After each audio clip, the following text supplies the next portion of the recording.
नमस्ते, आदाब, सत श्री अकाल और क्या हाल है मेरे प्यारे बच्चों। आज हम तुम्हारे साथ इकोनॉमिक्स करने वाले हैं। तुमने कल मेरी सिविक्स की वीडियो तो देखी ही होगी, उससे तुम्हें समझ में आ गया होगा कि हमारे डिस्कशन में तुम्हारे सारे टॉपिक्स आने वाले हैं। जी हाँ, मैं एक भी ऐसा टॉपिक नहीं है जो कि तुम्हारे लिए छोड़ दूंगी। यही नहीं, जब मैं इन टॉपिक्स को कवर कर रही हूं तो मैं क्वेश्चंस भी देखने की कोशिश करती हूं ताकि तुम लोगों को पूरी हेल्प मिल पाए। याद रखना कि जिस भी टाइम या जिस भी सब्जेक्ट्स को हम कर रहे हैं, तुम्हें अपना पूरा फोकस इसी सब्जेक्ट पे रखना है। तुम्हारा ध्यान हटना नहीं चाहिए। तुम्हारा बाण अर्जुन की तरह चलाना है कि तुम्हें सब कुछ क्लियरली दिखे, तुम्हें सब कुछ क्लियरली समझ में आए। एग्जाम सर पे है और अगर तुम अब भी फोकस नहीं करोगे या फोकस ना करो और डिमोटिवेट हो जाओ तो मैं पहले बता रही हूं कि आधी लड़ाई तो हम यूं ही हार जाएंगे। हमें हारना नहीं है, हमें 90% ऊपर मार्क्स लाने हैं और उसके लिए हमें लड़ते रहना है, टॉपिक्स को समझना है, क्वेश्चंस को प्रैक्टिस करना है, एमसीक्यूज को करना है, जिससे कि कोई भी स्कोप ना छूटे जहां तुम्हारे मार्क्स कट हो सके। तो आओ स्टार्ट करते हैं इकोनॉमिक्स का पहला chapter, which is development.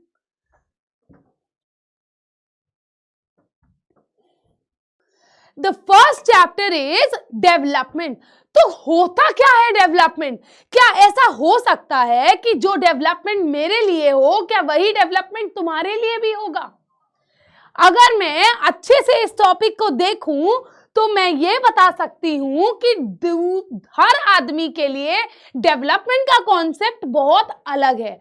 The reason is, अगर तुम इस फ्लो चार्ट को देखते हो, ये तुम्हारी बुक में भी है, इसमें तुम्हें दिखेगा कि एक रिच फार्मर के लिए क्या डेवलपमेंट है या एक रूरल विमेन के लिए क्या डेवलपमेंट होगा।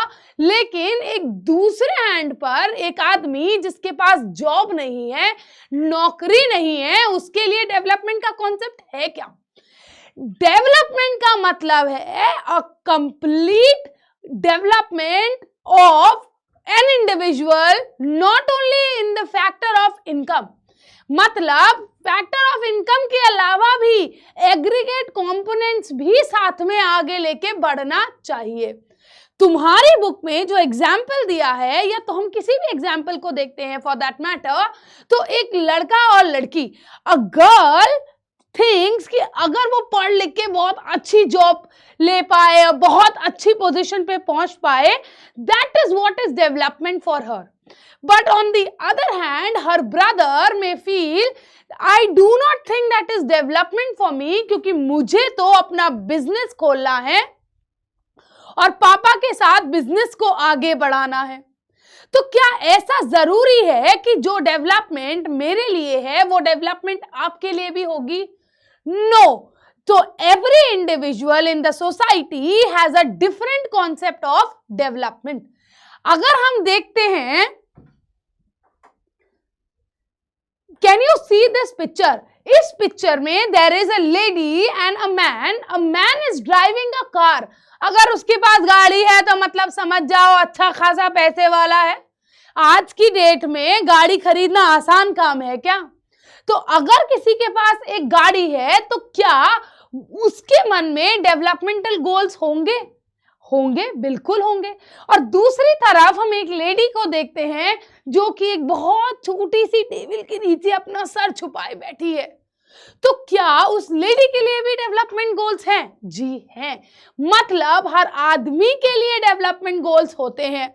This lady who is sitting under a very mild shelter, उसका लिए डेवलपमेंट गोल होगा कि काश ऐसा हो जाए कि मेरे को एक पक्का घर मिल जाए, और यही नहीं, मैं अपने बच्चों को अच्छी एजुकेशन, हेल्थ फैसिलिटी सब कुछ प्रोवाइड कर सकूं। तो दूसरी तरफ ये आदमी जिसके पास गाड़ी है वो ये सोचता होगा कि क्या मेरे पास भी डेवलपमेंट गोल्स हैं, लेकिन मेरे को एक अच्छी बिजनेस फैसिलिटी चाहिए, अच्छा इंफ्रास्ट्रक्चर चाहिए, नहीं तो मैं जॉब करता हूं तो मुझे जॉब सिक्योरिटी चाहिए, अपनी फैमिली के लिए इंश्योरेंस चाहिए। शेल्टर उसके लिए क्राइटेरिया नहीं है, क्योंकि वो उसकी डेवलपमेंटल गोल लिस्ट में नहीं है।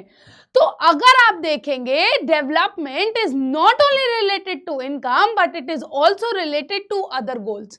मतलब in material as well as non material. Materialistic चीजें जैसे घर, गाड़ी, कपड़ा, मकान, तो तुम सब खरीद सकते हो पैसे से, that can be brought from income. लेकिन क्या क्वालिटी ऑफ लाइफ भी इनकम से खरीदा जा सकता है? क्या कुछ ऐसे फैक्टर्स हैं जो आप इनकम से किसी को प्रोवाइड नहीं कर सकते? अपार्ट फ्रॉम इनकम किसी भी नॉर्मल सिटीजन के लिए क्या होगा डेवलपमेंट? क्या वो इक्वालिटी नहीं है कि सबको समानता से ट्रीट किया जाए? क्या वो इक्वालिटी नहीं है कि हम हर आदमी को फ्रीडम दे अपना पॉइंट ऑफ व्यू रखने का? क्या वो फ्रीडम नहीं है कि हम एक दूसरे की फीलिंग्स को रिस्पेक्ट करें, एक दूसरे के कल्चर को रिस्पेक्ट करें, या एक दूसरे के कल्चरल डाइवर्सिटी को प्रमोट करें? तो क्या इनकम ही क्राइटेरिया है डेवलपमेंट का? The answer is the aggregate components along with income is the deciding factor that has an individual or a country developed or not. अब देखते हैं नेशनल डेवलपमेंट किसे कहेंगे। कैसे पता चलेगा कि एक देश ने अपने आप को डेवलप कर लिया है? अगर हम नेशनल डेवलपमेंट को देखेंगे तो हर आदमी जो उस देश में रह रहा है उसके डेवलपमेंटल गोल्स अलग होने वाले हैं। यस, लेकिन जब हम ये जानना चाहते हैं कि कंट्री के गोल्स क्या हैं डेवलपमेंट के, तो हमें एक कॉमन फैक्टर चाहिए। लेकिन उससे पहले हम हमारी कंट्री के लिए ही देखते हैं, इंडिया में अगर आप एक इंडस्ट्रियलिस्ट हैं तो मेरे हिसाब से आपकी डिमांड होगी business facilities.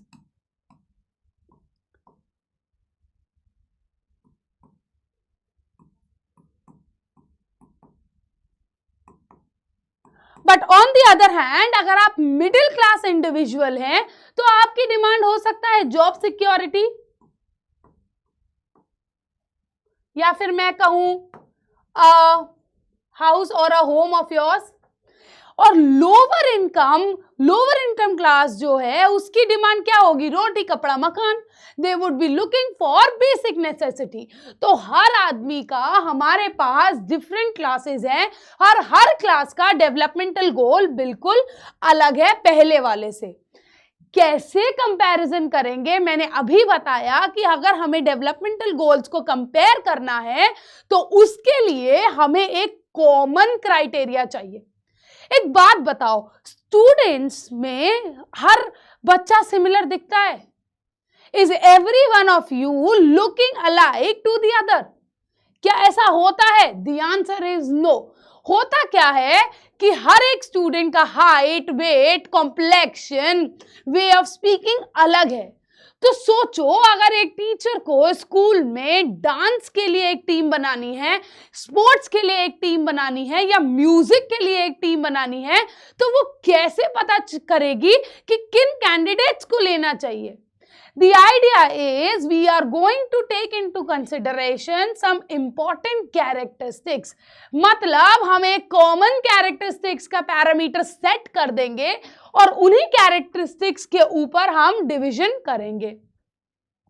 When I talk of division, हम जब कंट्रीज के बीच में कंपैरिजन करते हैं तो the best way to compare between countries is to utilize the factor of income. क्योंकि इनकम से बढ़िया मुझे नहीं लगता कोई भी एक फैक्टर है जो आपको डेवलपमेंट के बारे में बता सके। लेकिन हाँ, याद रखना है कि यहाँ डेवलपमेंट में हम income as a criteria use कर रहे हैं। That does not mean that income is the only factor of development for a country. अभी हम वो भी आगे देखेंगे।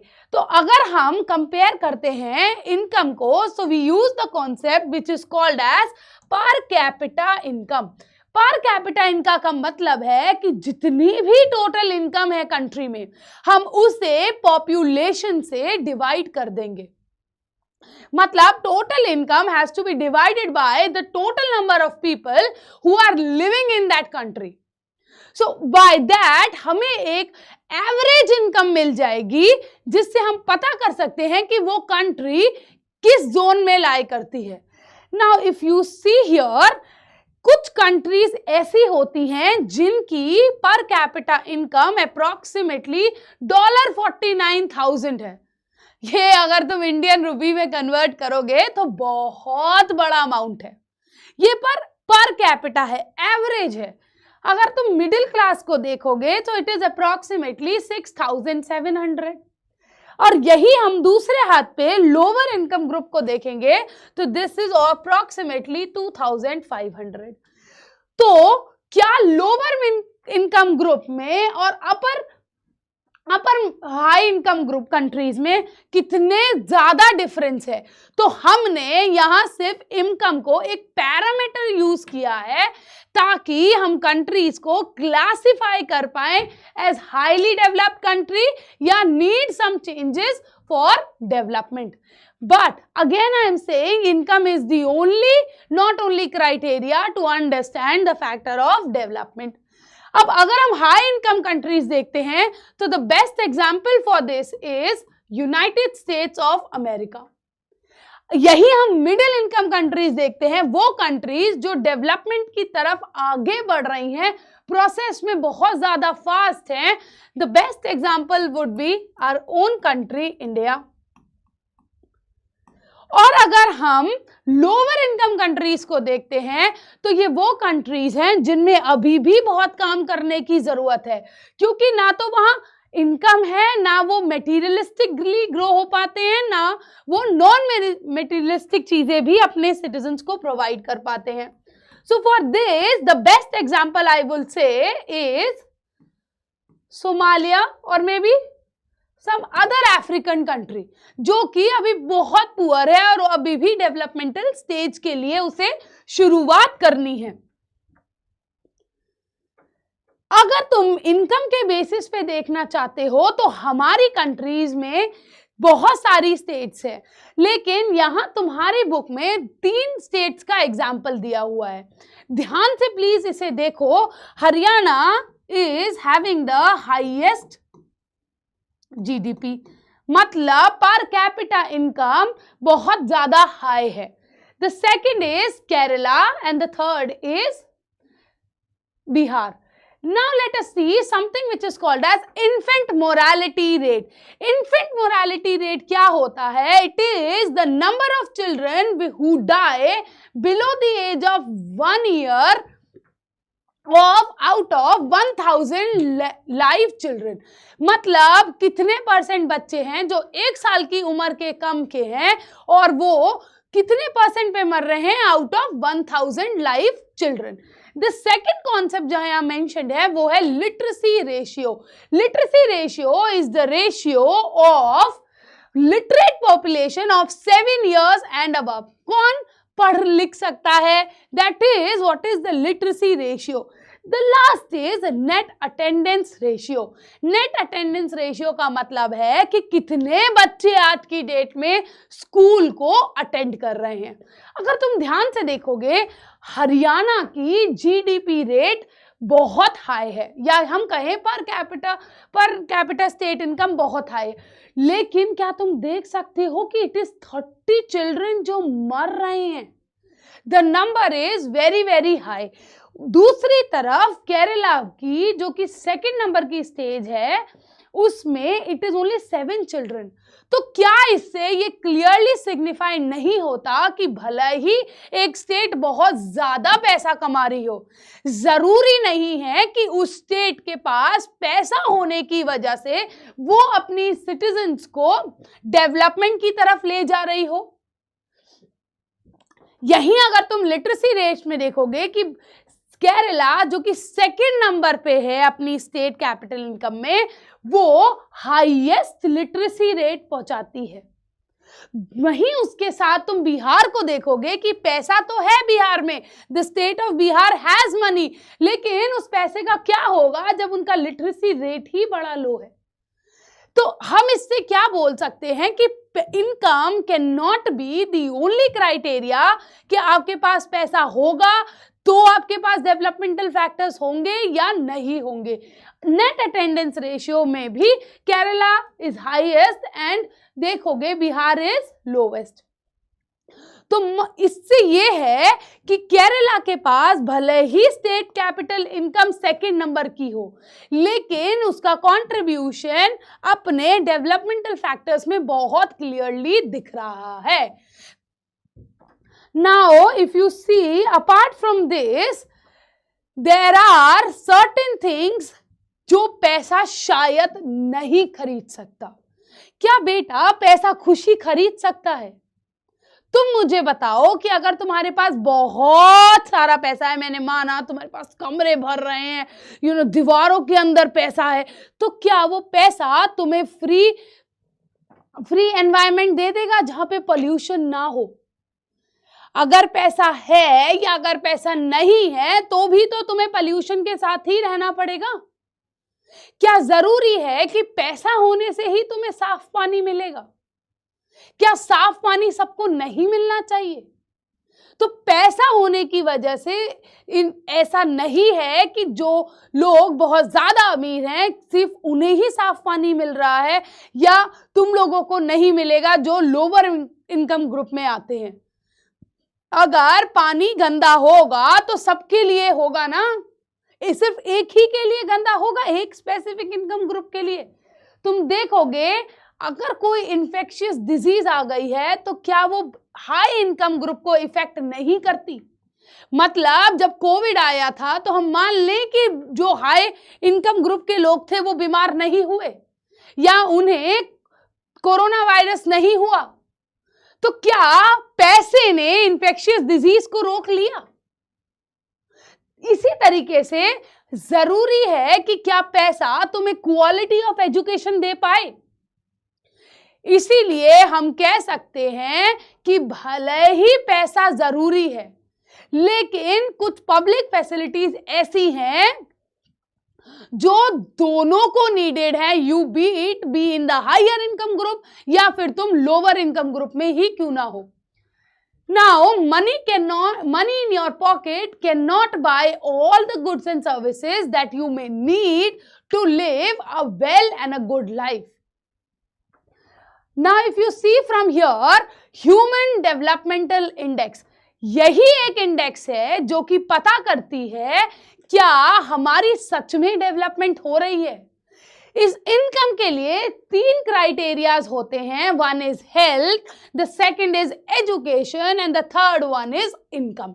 मतलब जरूरी है क्या डेवलपमेंट को देखने के लिए ह्यूमन डेवलपमेंट इंडेक्स ने 3 क्राइटेरिया चूज किए कि भले ही आप हाई इनकम कंट्री हैं लेकिन हम उसके साथ आपकी एजुकेशन और हेल्थ केयर सर्विसेज को भी देखेंगे। यही नहीं, अगर तुम देखोगे तो इस टेबल के नीचे 2 टर्म्स मेंशन्ड हैं, लाइफ एक्सपेक्टेंसी रेशियो और पर capita income. Per capita income तो हमें पता है कि what is the average income of the country. What is life expectancy ratio? Life expectancy ratio is the ratio that the individual live life up to. कौन सी as है कि individual उस country में एवरेज ईयर्स उतने सालों तक जी रहे हैं, that is life expectancy ratio. ये इंडेक्स जो है हमें यूनाइटेड नेशन डेवलपमेंट प्रोग्राम के द्वारा दी जाती है, जिसमें वो अप्रोक्सीमेटली 168 प्लस कंट्रीज को साथ लेके चलते हैं। तुम्हारी बुक में एक एग्जाम्पल है जहां तुम देखोगे कि they have made a table. उस टेबल में उन्होंने श्रीलंका, इंडिया एंड इंडिया के काफी नेबर्स के बारे में दिखाया है। श्रीलंका भले ही एक छोटी सी आइलैंड कंट्री है, उसकी जीडीपी बहुत कम होगी इन कंपैरिजन टू इंडिया, लेकिन वहां का डेवलपमेंटल इंडेक्स बहुत हाई है। It keeps changing every year और वहां का डेवलपमेंटल इंडेक्स इंडिया से बहुत हाई है। जरूरी नहीं है कि पैसा कम होने की वजह से आप लोगों को डेवलपमेंटल रिलेटेड फैसिलिटीज ना दे पाए। India on the other hand has a very high GDP compared to Sri Lanka, लेकिन कंपैरिजन में बहुत हाई जीडीपी होने की वजह से भी आप देख सकते हो कि इंडिया की एचडीआई वैल्यू बहुत कम है। इससे क्या पता चलता है कि डेवलपमेंट का मतलब पैसा नहीं है। डेवलपमेंट के लिए तुम्हें बाकी सारी सर्विसेज पर भी अपना फोकस करना होगा। तुम्हें लोगों को बाकी सारी फैसिलिटीज भी प्रोवाइड करने की जरूरत है। हाँ, जैसे तुम्हारे मार्क्स कैलकुलेट होते हैं और बोलते हैं ना, खाली कंपलसरी सब्जेक्ट के मार्क्स को कुछ नहीं होगा, तुम्हें ऑप्शनल्स में भी अच्छा करना पड़ेगा जो सब्जेक्ट तुमने ऑप्ट किया है, अगर तुम्हें हाई परसेंटेज चाहिए तो। The same is with the nations as well as the others around you. The next topic which we have is very very important. It is sustainability development या sustainability of development कह लो या sustainable development कह लो। मेरी बात सुनो, sustainable development तुम लोगों के लिए ज्योग्राफी में भी मेंशन्ड है, लेकिन हम यहां देखेंगे कि सस्टेनेबल डेवलपमेंट का मतलब ही क्या होता है। सस्टेनेबल डेवलपमेंट का मतलब है कि जो भी आपके पास है, whatever goods you have with you, whatever resources you have with you, आप उसे अपनी कंजम्पशन नीड्स को पूरा करने के लिए यूज करिए। आप उन्हें बिल्कुल अच्छे से यूज कर सकते हैं, लेकिन सिर्फ एक ही कंडीशन पे कि आप उन्हें इतना मत यूज कर दीजिए कि फ्यूचर जनरेशन परेशान हो जाए। Simple meaning of sustainable development is you need to fulfill your needs without compromising the needs of the future generation। और इसीलिए हम ये कहते हैं कि हमारे पास जो भी रिसोर्सेज हैं वो रिन्यूएबल रिसोर्सेज हैं या नॉन रिन्यूएबल रिसोर्सेज हैं। जैसे अगर तुम पानी को देखते हो, पानी अभी तो बहुत अवेलेबल है, पानी अभी इतना अवेलेबल है कि हम ग्राउंड वाटर में भी यूज कर रहे हैं, हम स्विमिंग पूल्स में भी भर रहे हैं, हम चाहते हैं तो हम खेतों में भी खूब लगातार पानी लगा पा रहे हैं। यही नहीं, हम टॉयलेट के अंदर जाते हैं तो नल खुला भी छोड़ के आ सकते हैं, क्योंकि अभी हमें पता है कि बहुत ज्यादा ग्राउंड वाटर है। बट अगर तुमने इस पानी को प्रिजर्व नहीं किया तो इंटरनेट पे एक आंटी की फोटो है ना, जिसमें वो जमीन पे बैठी है और जमीन बिल्कुल उपजड़ हो चुकी है पानी के लिए, शी इज वेटिंग, ऐसे ऐसे तुम लोग भी वही कंडीशन पे दिखोगे। हमारी फ्यूचर जनरेशंस को शायद वो कंडीशन देखनी पड़े अगर तुमने ग्राउंड वाटर को अपने हिसाब से यूज नहीं किया जितनी हमें उसकी रिक्वायरमेंट है। The same is with the fossil fuels.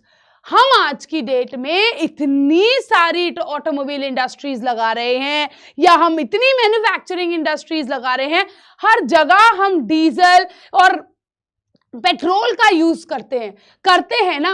क्या ऐसा नहीं होगा कि धरती के अंदर कभी पेट्रोल और डीजल खत्म होगा?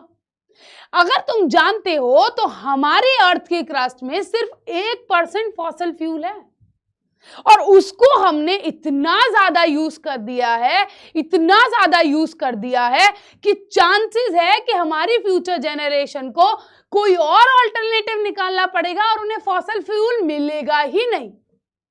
फॉसिल फ्यूल के बहुत सारे एग्जाम्पल्स होते हैं, petroleum gas, diesel, natural resources, पर हम उन्हें नॉन रिन्यूएबल इसलिए कहते हैं क्योंकि उन्हें जल्दी से वापस नहीं लाया जा सकता। उन्हें वापस लाने में बहुत सारा टाइम लगेगा, सालों साल चले जाएंगे। इसीलिए बोलते हैं कि रिसोर्सेज को जब तुम यूज कर रहे हो तो उन्हें संभल के यूज करो।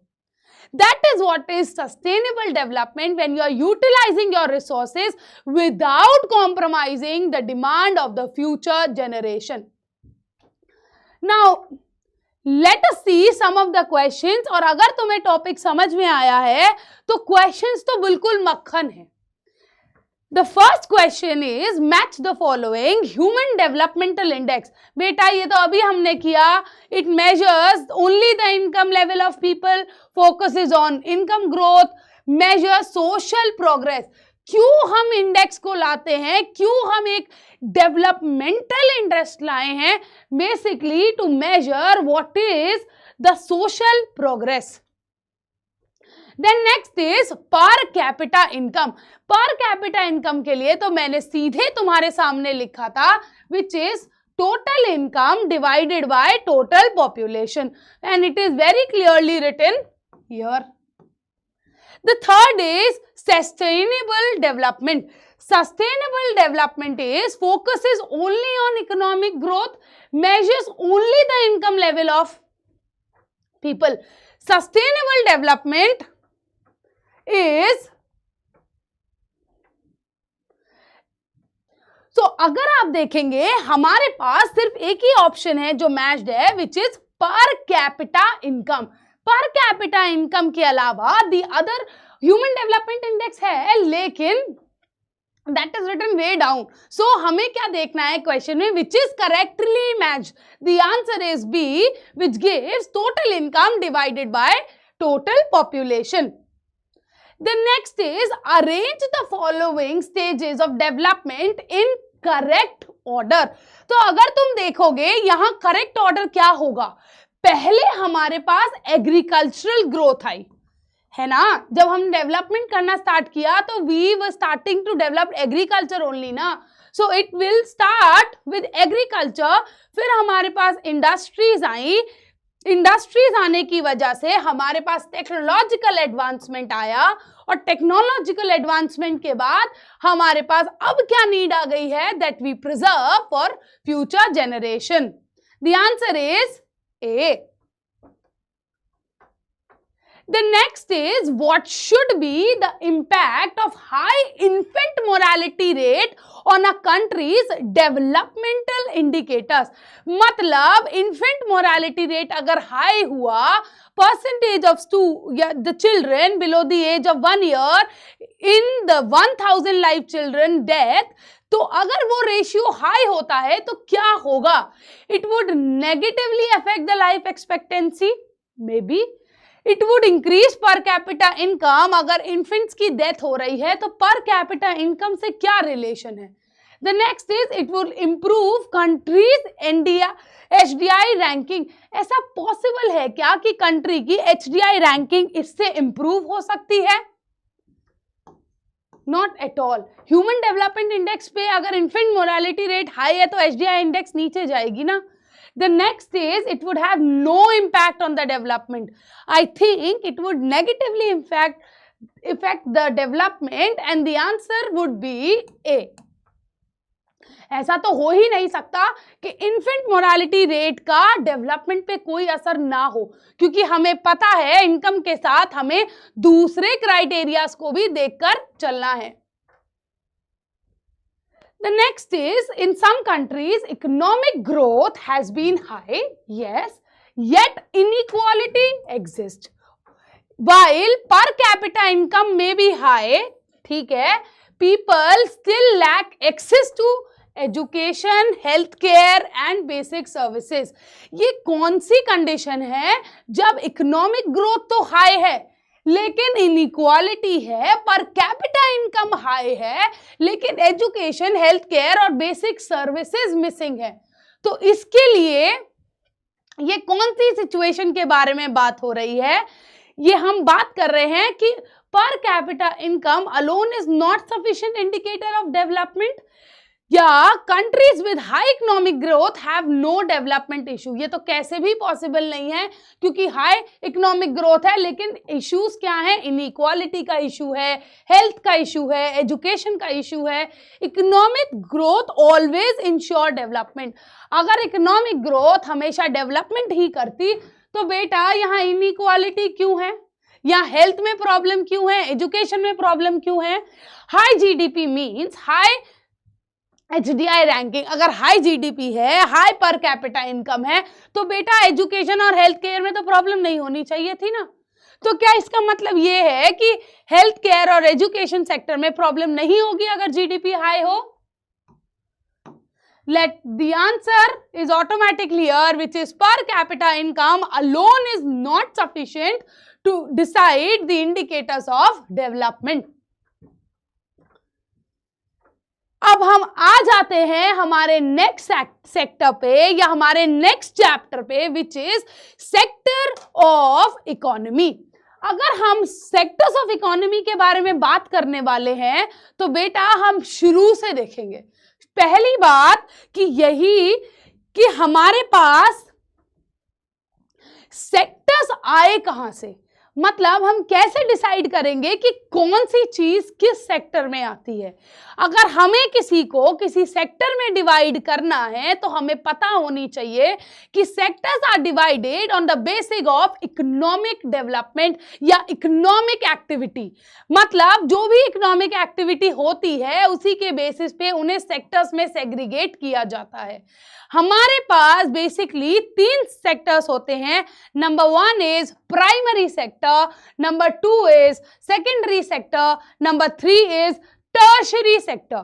तो जो हमारा नंबर 1 सेक्टर है which is the primary sector, that is completely dependent on mother nature. मतलब प्राइमरी सेक्टर में जो भी इकोनॉमिक एक्टिविटी हो सकती है वो नेचर रिसोर्सेज से ही हो सकती है। The best example for this is forest as well as dairy products। मतलब अगर हमें फॉरेस्ट से कुछ टिम्बर चाहिए, वुड चाहिए, फ्रूट्स चाहिए या कुछ भी चाहिए तो हमें फॉरेस्ट की जरूरत है ना। So is forest not a natural resource? It is a natural resource.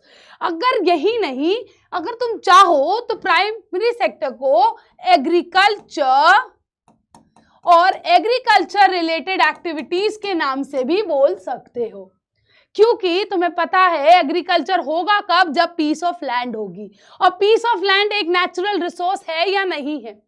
The second is the secondary sector. Secondary sector वो सेक्टर है जब हम इस पहले नेचुरल रिसोर्स सेक्टर की, प्राइमरी सेक्टर की फॉर्म बदल दे। मतलब मेरे पास पहले यहां से डेयरी प्रोडक्ट्स आ रहे थे, तो मेरे पास यहां से मिल्क आ रहा था काउ से या बफेलो से। मैंने उस मिल्क को I made it into packed packets of curd, या मैंने उस मिल्क से चॉकलेट बना दी, या मैंने उस मिल्क से चीज बना दिया। सो क्या मैंने उस मिल्क की फॉर्म नहीं बदल दी? So that is what is my secondary sector, जब हम उसकी फॉर्म बदल देते हैं। Let me say for that we will require factories. Factories में ही तो हम उनकी फॉर्म बदलेंगे, इसीलिए हम इस सेक्टर को मैन्युफैक्चरिंग सेक्टर भी कहते हैं। अब आ जाता है मोस्ट इंपॉर्टेंट सेक्टर जो है टर्शरी सेक्टर, जिसका मतलब है कि हम फर्स्ट और सेकंड सेक्टर को हेल्प करने वाले हैं। That is we are going to help the first as well as the second sector. They contribute in the development of primary and the secondary sector, banking, telecommunication services, healthcare services। अगर तुम इन्हें देखते हो तो क्या primary sector और secondary sector बिना banking services के बढ़ सकता है? अब सबके पेरेंट्स के पास एक बैंक अकाउंट होता है जिसमें हम पैसे डालते हैं अपनी सेविंग्स के, या अगर पापा को बिजनेस में हेल्प चाहिए तो हम बैंक अकाउंट या बैंक के पास जाते हैं, है ना, जाते हैं ना। तो हमारे लिए बैंकिंग किस में मदद कर रहा है?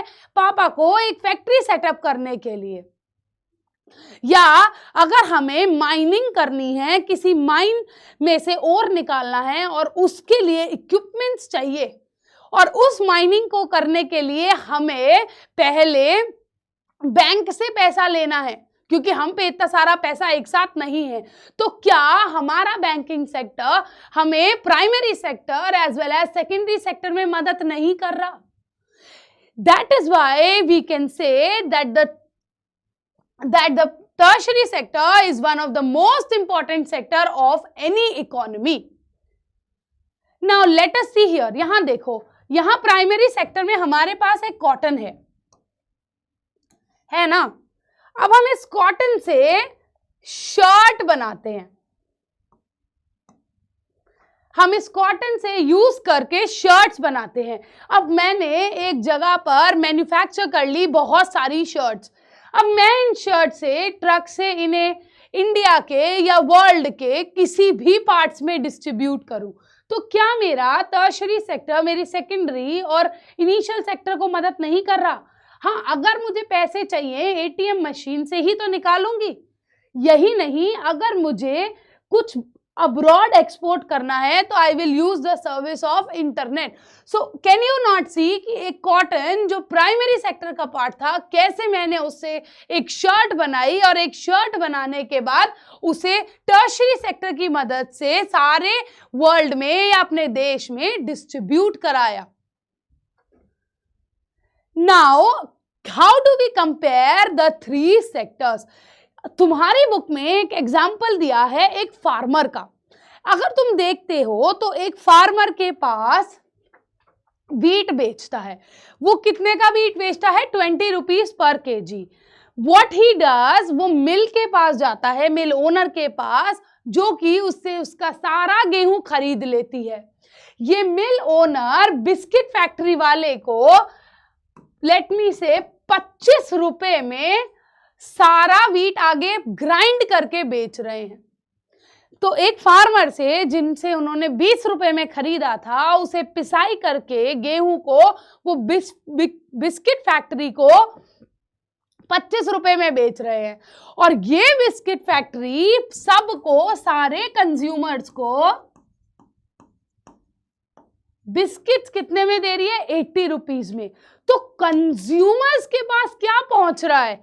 किसान का लाया हुआ गेहूं या सीधा बिस्किट? तो we can say it is this biscuit which is the final good. Final goods and services are those services which are directly consumed by the consumer. उसके लिए हम ऑलरेडी इंटरमीडिएटरी गुड्स की वैल्यूज को include कर चुके होते हैं। That is, the goods and services which are finally consumed by a consumer are called as final goods and services. What are intermediate goods? तो intermediate goods तुमने देखा, एक फार्मर ने अपना वीट बेचा एक मिल ग्राइंड को, मिल ग्राइंडर ने उस वीट को आगे बेचा एक बिस्किट वाले को। Are they not acting as an intermediary in the process of baking of some biscuits? तो हम जानते हैं जिन भी प्रोडक्ट्स को हम फाइनल गुड्स के लिए या फाइनल गुड्स को अचीव करने के लिए यूज करते हैं, those are called as intermediary goods. The value of final goods and services produced in each sector during a particular year provides the total production of that sector. तो कैसे एक सरकार को पता चलेगा कि हमारे यहाँ कितने फाइनल गुड्स एंड सर्विसेज हैं? हम उनकी वैल्यू को कैसे कैलकुलेट करेंगे? बेटा, उनकी वैल्यू कैलकुलेट करने के लिए we only take into consideration the value of final goods and services produced by each sector during a particular year, जिसे हम एक वर्ड के नाम से जानते हैं, gross domestic product. Gross domestic product का मतलब या GDP is the value of all the final goods and services produced in each sector. हमारे देश में जीडीपी को कैलकुलेट करने का काम सेंट्रल मिनिस्ट्रीज का है। It is the central ministries who are responsible to calculate the goods and services, the GDP of goods and services. कैसे हमने हिस्टोरिकली खुद को एक प्राइमरी सेक्टर बेस्ड इकोनॉमी से टर्शरी बेस्ड सेक्टर इकोनॉमी बनाया? तो अगर तुम देखोगे इनिशियल ईयर्स में एक फार्मर की वैल्यू बहुत ज्यादा हाई थी, आज भी है, लेकिन उसकी production of goods and services को ऐसे माना जाता था कि हमारी इकोनॉमी उस पर हाईली डिपेंडेंट है। The reason is India was an agricultural based economy. अगर हम एक एग्रीकल्चरल बेस्ड इकोनॉमी है तो हमारा फोकस प्राइमरी सेक्टर पे था। बट कोलोनाइजेशन के टाइम पे हमने देखा कि ब्रिटिशर्स आए, उन्होंने फैक्ट्री सेटअप करी, हमसे ही रॉ मटेरियल लिया और फिनिश्ड गुड को हमें ही बेच डाला। तो उस चीज में धीरे धीरे जब वो हमारे देश से गए तो हमने भी मैन्युफैक्चरिंग सेक्टर को बढ़ाना शुरू कर दिया। अब हम जब मैन्युफैक्चरिंग सेक्टर को बढ़ा रहे थे तो 500 इयर्स लेटर हमने देखा कि लोग मैन्युफैक्चरिंग सेक्टर से भी सेटिस्फाइड नहीं थे। इसीलिए उन दोनों को बेटर सर्विसेज प्रोवाइड करने के लिए हमारे यहाँ ग्रोथ देखी गई टर्शरी सेक्टर की। That is the tertiary sector, जो प्राइमरी सेक्टर से पहले मैन्युफैक्चरिंग सेक्टर पे आई इंपॉर्टेंस, वो अब फाइनली टर्शरी सेक्टर पे आ चुकी है। हमारी जीटीबी में हाईएस्ट कंट्रीब्यूटिंग सेक्टर है tertiary sector, followed by primary and then secondary. Now अगर आप देखेंगे primary and tertiary sector in India, क्यों टर्शरी सेक्टर इतना ज्यादा इंपॉर्टेंट हो रहा है? तो पहली चीज है कि क्या आज के डेट में सबको बेसिक सर्विसेज की रिक्वायरमेंट नहीं है। अगर आज हम, ऐसा हो सकता है कि बिना इंटरनेट सर्विसेज या टेलीकम्युनिकेशन सर्विसेज या बैंकिंग सर्विसेज के बिना अपना जीवन आगे बढ़ा सकते हैं? तुम खुद को ही देख लो, तुम क्या अपने फोन के बिना कुछ भी कर सकते हो? तुम्हें कोऑर्डिनेशन के लिए भी फोन चाहिए, तुम्हें इस वीडियो को देखने के लिए भी फोन चाहिए। तो हम बेसिक सर्विसेज के लिए टर्शरी सेक्टर पे बहुत ज्यादा डिपेंडेंट है, और इसमें कुछ ऐसी सर्विसेज हैं जो बिल्कुल ही एसेंशियल हैं और उनके बिना हमारा गुजारा चलेगा ही नहीं। द सेकेंड इज, अगर हमें एग्रीकल्चर सेक्टर और मैन्युफैक्चरिंग सेक्टर हमारा डेवलप होगा तो क्या टर्शरी सेक्टर की रिक्वायरमेंट नहीं बढ़ेगी? मैंने बोला manufacturing sector x number of goods बना रहा है या एग्रीकल्चर सेक्टर ने x number of products produce करे, तो क्या हमें उसे दूसरे देश के पार्ट्स में बांटने के लिए या फिर उनकी बारे में जानकारी निकालने के लिए, हर किसी से कनेक्ट करने के लिए टर्शरी सेक्टर की रिक्वायरमेंट नहीं है? जी हाँ, अगर तुम ढंग से देखोगे तो प्राइमरी और सेकेंडरी सेक्टर के डेवलप होने पे टर्शरी सेक्टर की रिक्वायरमेंट और भी ज्यादा बढ़ जाती है। यही नहीं, टर्शरी सेक्टर एक ऐसा सेक्टर है जो बहुत ज्यादा राइज इन इनकम प्रोवाइड करता है।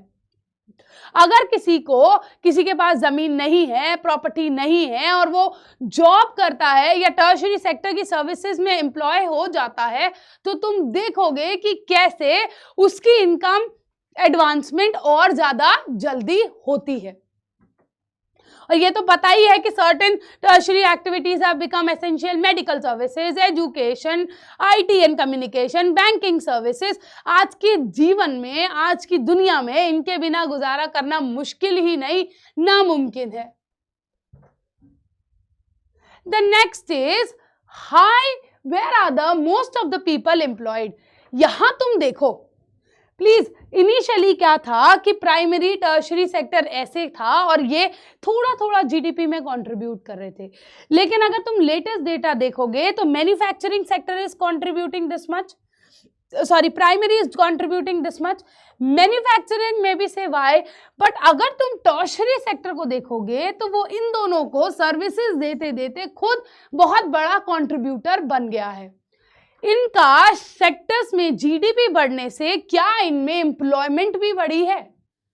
तो हम कह सकते हैं कि ऐसा नहीं है, क्योंकि प्राइमरी सेक्टर में एम्प्लॉयमेंट थोड़ी नहीं बहुत ज्यादा है और टर्शरी सेक्टर के मुकाबले टर्शरी सेक्टर में एम्प्लॉयमेंट आज भी कम है। मैन्युफैक्चरिंग सेक्टर में you can say had almost grown 9 times और टर्शरी सेक्टर से 14 टाइम्स ग्रो किया है एज कंपेयर टू जीडीपी, जो कि बहुत कम है।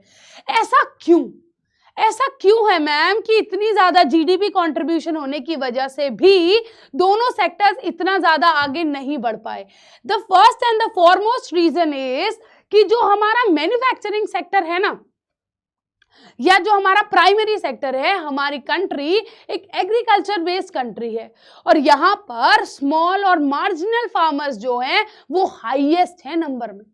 वो आज भी अपनी जमीन को छोड़कर दूसरी जॉब्स में एम्प्लॉय नहीं होना चाहते।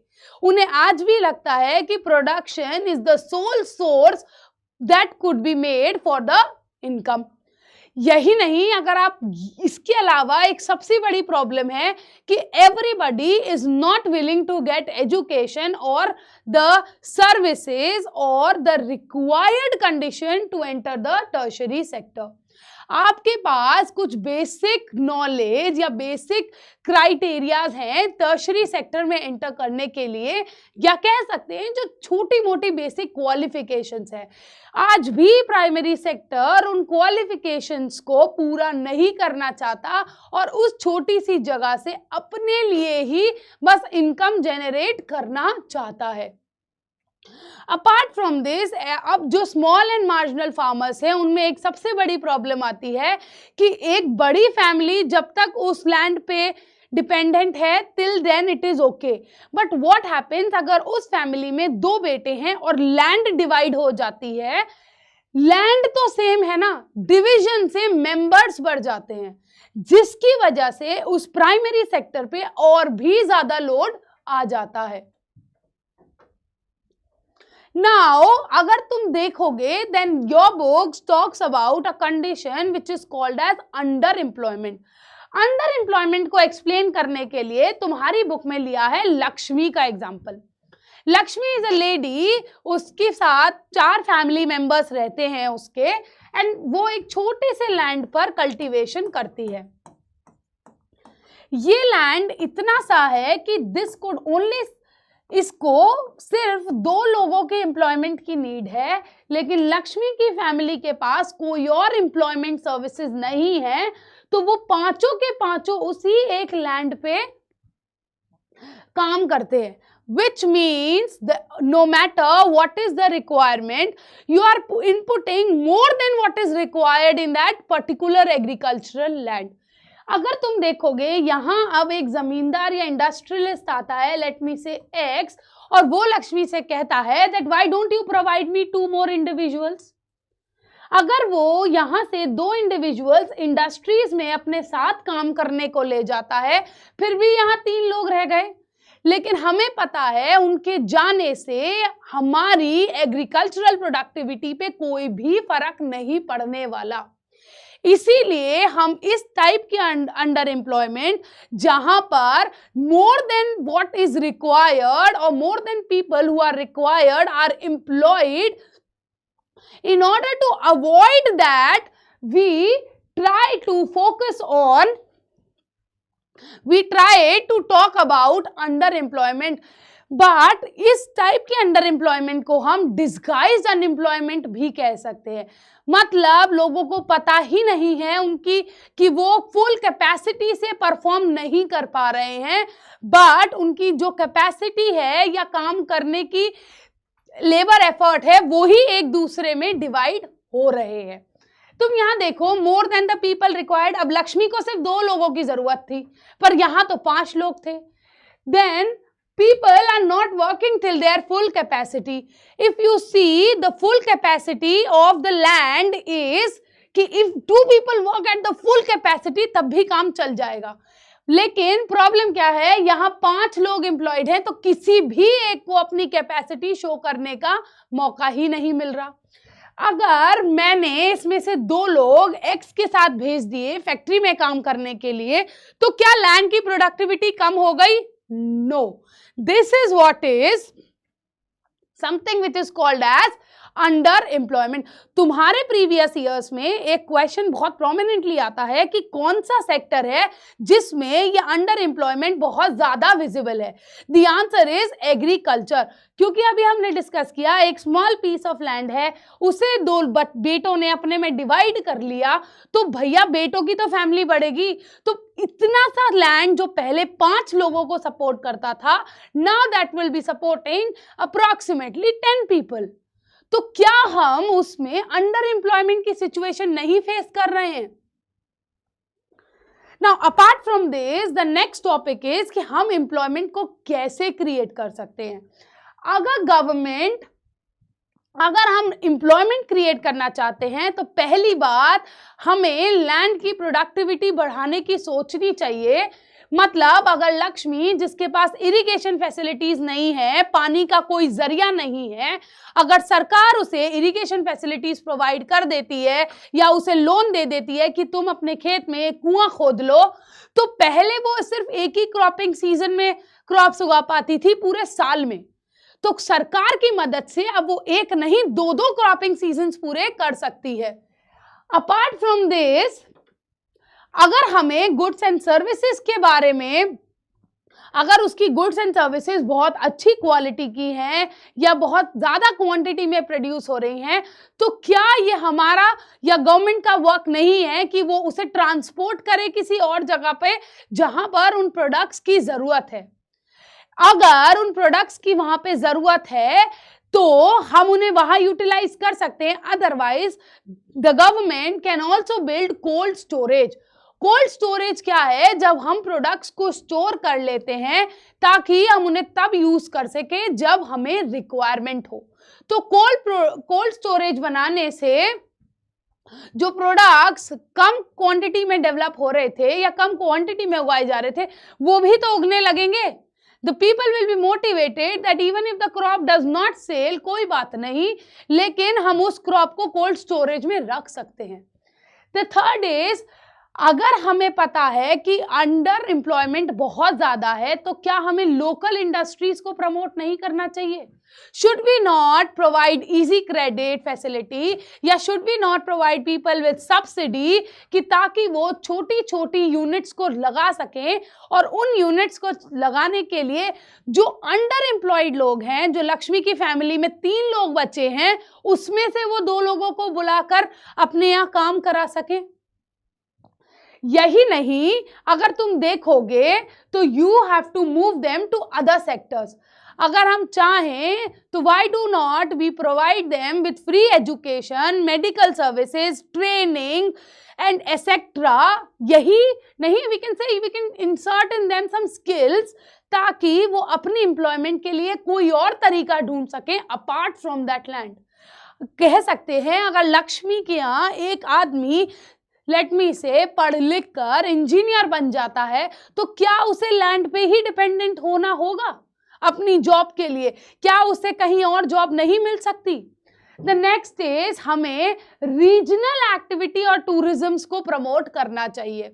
मैंने कहा कि लक्ष्मी का फार्म जो है वो पहाड़ों के पास है, तो क्या जरूरी है कि सिर्फ उसे फार्मिंग ही करनी है? क्या हम उस एरिया में टूरिज्म को प्रमोट नहीं कर सकते? क्योंकि वहां आसपास बहुत सारे हिल स्टेशंस हैं। ऐसा करने से हमारे यहाँ जॉब क्रिएशन भी होगी, अंडर एम्प्लॉयमेंट की प्रॉब्लम भी सॉल्व हो जाएगी, और यही नहीं, this will be a way to add to our GDP. Now if you see the next is, हमारे यहाँ there are 2 kind of sectors. बेटा इस टॉपिक को बहुत अच्छे से समझना, बहुत ज्यादा अच्छे से समझना, क्योंकि इस टॉपिक से रेगुलरली क्वेश्चन आता है, which is organise sector and unorganise sector. Organise sector में तुम्हारी बुक में एग्जाम्पल दिया है कांता का। कांता एक ऐसी लेडी है जो कि डेली एक फिक्स आवर्स के लिए काम करती है। वो डेली उन आवर्स के लिए अपने ऑफिस जाती हैं, और ऑफिस जाने के बाद वो ऑफिस में सारी सर्विसेज प्रोवाइड करती हैं। उनकी जॉब सिक्योर है, उनकी कंपनी गवर्नमेंट के साथ रजिस्टर्ड है, जिसकी वजह से गवर्नमेंट के सारे रूल्स एंड रेगुलेशंस को उनकी कंपनी को फॉलो करना ही पड़ेगा। यही नहीं, उन्हें अब उनकी कंपनी में जितने भी लोग काम कर रहे हैं उनके साथ सबको एम्प्लॉयमेंट की सिक्योरिटी है, और सिक्योरिटी होने के साथ साथ उन्हें दूसरे बेनिफिट्स भी प्रोवाइड होते हैं, जैसे इंश्योरेंस, आप कह सकते हैं पेड हॉलीडेज, या फिर मैं कहूं फिक्स्ड वर्किंग आवर्स। और दूसरी तरफ अगर मैं देखती हूं तो है हमारा अनऑर्गेनाइज सेक्टर। अनऑर्गेनाइज सेक्टर एक ऐसा सेक्टर है जहां पर एम्प्लॉयमेंट फिक्स नहीं है, जहां पर आपकी जरूरत पड़ने पर ही आपसे काम लिया जाएगा। और सबसे बड़ी प्रॉब्लम तो ये है कि ये सेक्टर गवर्नमेंट के साथ रजिस्टर्ड ही नहीं है। अगर ये सेक्टर गवर्नमेंट के साथ रजिस्टर्ड ही नहीं है, तो क्या इस सेक्टर में काम करने वाले लोगों को गवर्नमेंट पॉलिसीज का बेनिफिट मिलेगा? उन्हें बेनिफिट भी नहीं मिलेगा, और हो सकता है अनऑर्गेनाइज सेक्टर में जब वो काम कर रहे हैं तो उन्हें एक्सप्लॉयटेशन को भी फेस करना पड़े, क्योंकि जहां रेगुलेशन नहीं होगी वहां तो द ऑर्गेनाइजर में even try to exploit you, ताकि उसको मैक्सिमम प्रॉफिट आपसे मिल सके। और जब ये रेगुलेटेड नहीं है, यहां पर एम्प्लॉयमेंट फिक्स नहीं है, तो क्या यहां पर दूसरे बेनिफिट्स अवेलेबल होने वाले हैं? क्या यहाँ पे हेल्थ इंश्योरेंस होने वाला है, या क्या यहाँ पे फिक्स्ड वर्किंग आवर्स होने वाले हैं? अगर आप किसी फ्रूट सेलर को या वेजिटेबल वेंडर को सड़क पे रेड़ी लगाते हुए देखते हो, तो क्या आपको लगता है उसकी परमानेंट जॉब है? अगर उसके फल या उसकी सब्जी आज बिकती है तो वो कल सुबह पक्का आएगा, क्योंकि उसके पास पैसे हैं दूसरे दिन की सब्जी खरीदने के। लेकिन अगर उसकी सब्जी आज नहीं बिकी तो ये गारंटी है कि वो कल उस सब्जी को डंप करेगा, क्योंकि कोई भी पुरानी सब्जियां खरीदना नहीं पसंद करता। तो ना तो वो कल आके दोबारा रेड़ी लगाएगा, ना फिर वो एक और बार कोशिश करेगा सब्जियां खरीदने की। सो वी कैन सी कि दोनों के बीच में जमीन आसमान का फर्क है। ऑर्गेनाइज सेक्टर जहां बेनिफिट प्रोवाइड करता है, गवर्नमेंट के द्वारा रेगुलेटेड है, रजिस्टर्ड है, वही अनऑर्गेनाइज सेक्टर उतना ही अनरेगुलेटेड रहता है। अगर तुम देखोगे तो हम अनऑर्गेनाइज और ऑर्गेनाइज्ड में कैसे इस अनऑर्गेनाइज सेक्टर को प्रोटेक्ट करें और प्रमोट करें। हमें पता है जो अनऑर्गेनाइज सेक्टर है वो रूरल एरियाज में भी प्रेजेंट है, और यही नहीं, यही अनऑर्गेनाइज सेक्टर हमारे अर्बन एरियाज में भी प्रेजेंट है। रूरल एरियाज में हम उन्हें लैंडलेस लेबरर्स के नाम से जानते हैं, और अर्बन एरियाज में उन्हें कैजुअल वर्कर्स, जो कि कंस्ट्रक्शन साइट्स या फिर मैं कहूं डेली मिनिमम जॉब्स में एम्प्लॉयड होते हैं। अगर तुम देखोगे तो सरकार को इन्हें प्रमोट करने के लिए पहली बात तो इनफ फाइनेंसेस प्रोवाइड करने चाहिए, ताकि इनके पास एटलीस्ट मिनिमम फाइनेंसेस हो अपनी डेली रिक्वायरमेंट्स को पूरा करने के लिए।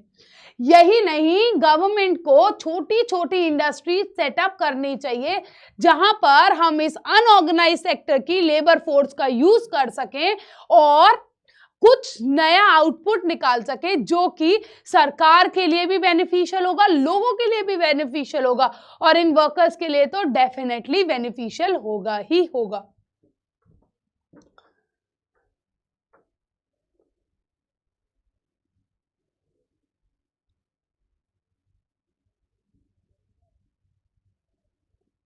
अब हमारे पास जो नेक्स्ट सेक्टर है, जो तुम्हारी बुक में नेक्स्ट डिवीजन दिया है, वो है between a private sector and a public sector. Private sector वो सेक्टर है, अब एक बात समझ लो, दोनों सेक्टर्स के ऊपर जो डिवीजन होगा वो ओनरशिप के बेस पर होगा। मतलब कर्ता धर्ता मालिक कौन है इस सेक्टर का। अगर उस सेक्टर का ओनर गवर्नमेंट है या ओनरशिप गवर्नमेंट के हाथ में है, तो वो सेक्टर कैसा सेक्टर हो जाएगा? Public sector. लेकिन अगर दूसरी हाथ पर ओनरशिप प्राइवेट इंडिविजुअल के हाथ में है, कंपनी या ग्रुप के हाथ में है, तो वो कैसा सेक्टर हो जाएगा? इंडिविजुअलिस्टिक या प्राइवेट सेक्टर। अगर तुम देखोगे तो कुछ ऐसी सर्विसेज हैं, ऐसी सोशल वेलफेयर सर्विसेज हैं जो काम है सरकार का प्रमोट करना, लेकिन जब वो इन सर्विसेज को प्रमोट करती हैं तो उन्हें उसमें बहुत सारा पैसा लगाना पड़ता है। इमेजिन करो, अगर तुम्हें यहां से लेट मी से मुंबई तक रोड बनानी है, तो क्या उसमें पैसा नहीं लगेगा? उसमें इतनी लार्ज फंडिंग लगेगी जो कि प्राइवेट सेक्टर एक बार को करने से कतराता है, क्योंकि प्राइवेट सेक्टर का मेन ऑब्जेक्टिव ही है प्रॉफिट कमाना। और अगर उन्हें प्रॉफिट कमाना है तो वो क्यों सोशल वेलफेयर सर्विसेज करेंगे? तो इसीलिए जब हम प्राइवेट और पब्लिक सेक्टर्स के बारे में देखते हैं, तो यहां तुम समझ सकते हो, the best example here is railway. Railways हमारे देश में are owned by the government, क्योंकि भैया रेलवे सर्विसेज तो रिमोटेस्ट टू रिमोटेस्ट एरिया को भी प्रोवाइड करनी है, और अगर हम इन रेलवे सर्विसेज को प्रोवाइड करना चाहते हैं तो उसके लिए पैसा लगेगा, और पैसा कहां से आएगा? पब्लिक सेक्टर से। और जो पैसा लगाएगा वो क्या बन जाएगा? ओनर। और यहाँ पर जो इंडिविजुअल हैं, जो प्रॉफिट ओरिएंटेड हैं, वो लेट मी से एग्जांपल ऑफ टाटा इंडस्ट्रीज या रिलायंस इंडस्ट्रीज एसेट्रा।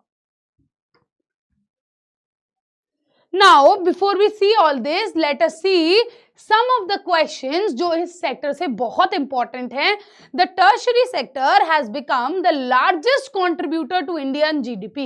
ये तो मैंने अभी बताया कि हम हिस्टोरिकली कैसे प्राइमरी सेक्टर से टर्शरी सेक्टर पे आए।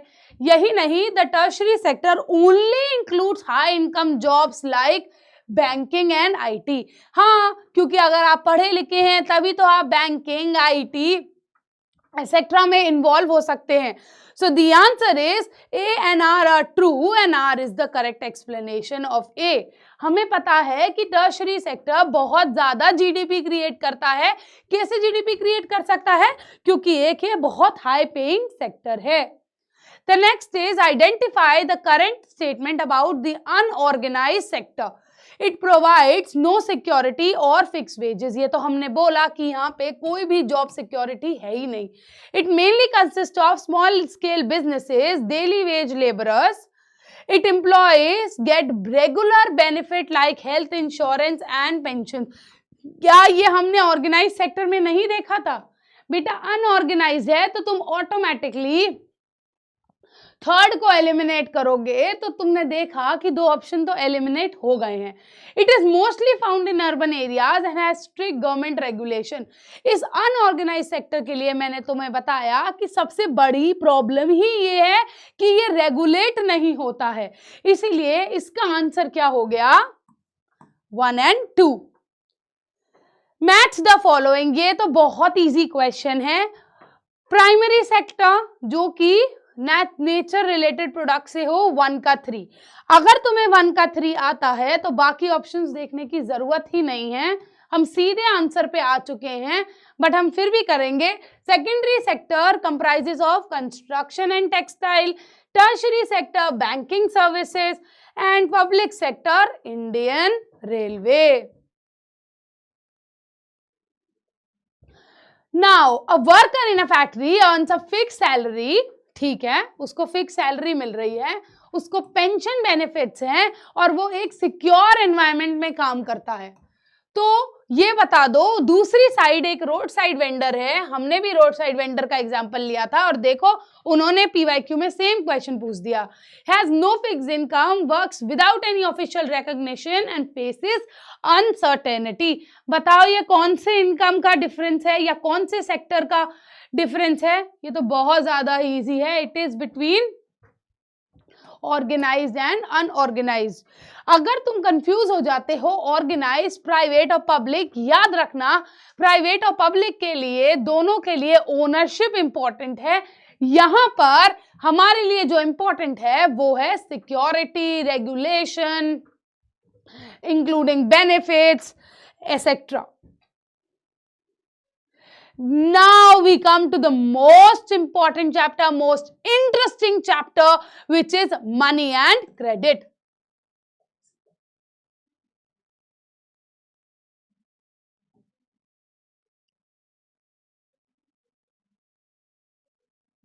ये चैप्टर मनी एंड क्रेडिट इतना इंटरेस्टिंग है कि तुम्हें मजा आने वाला है।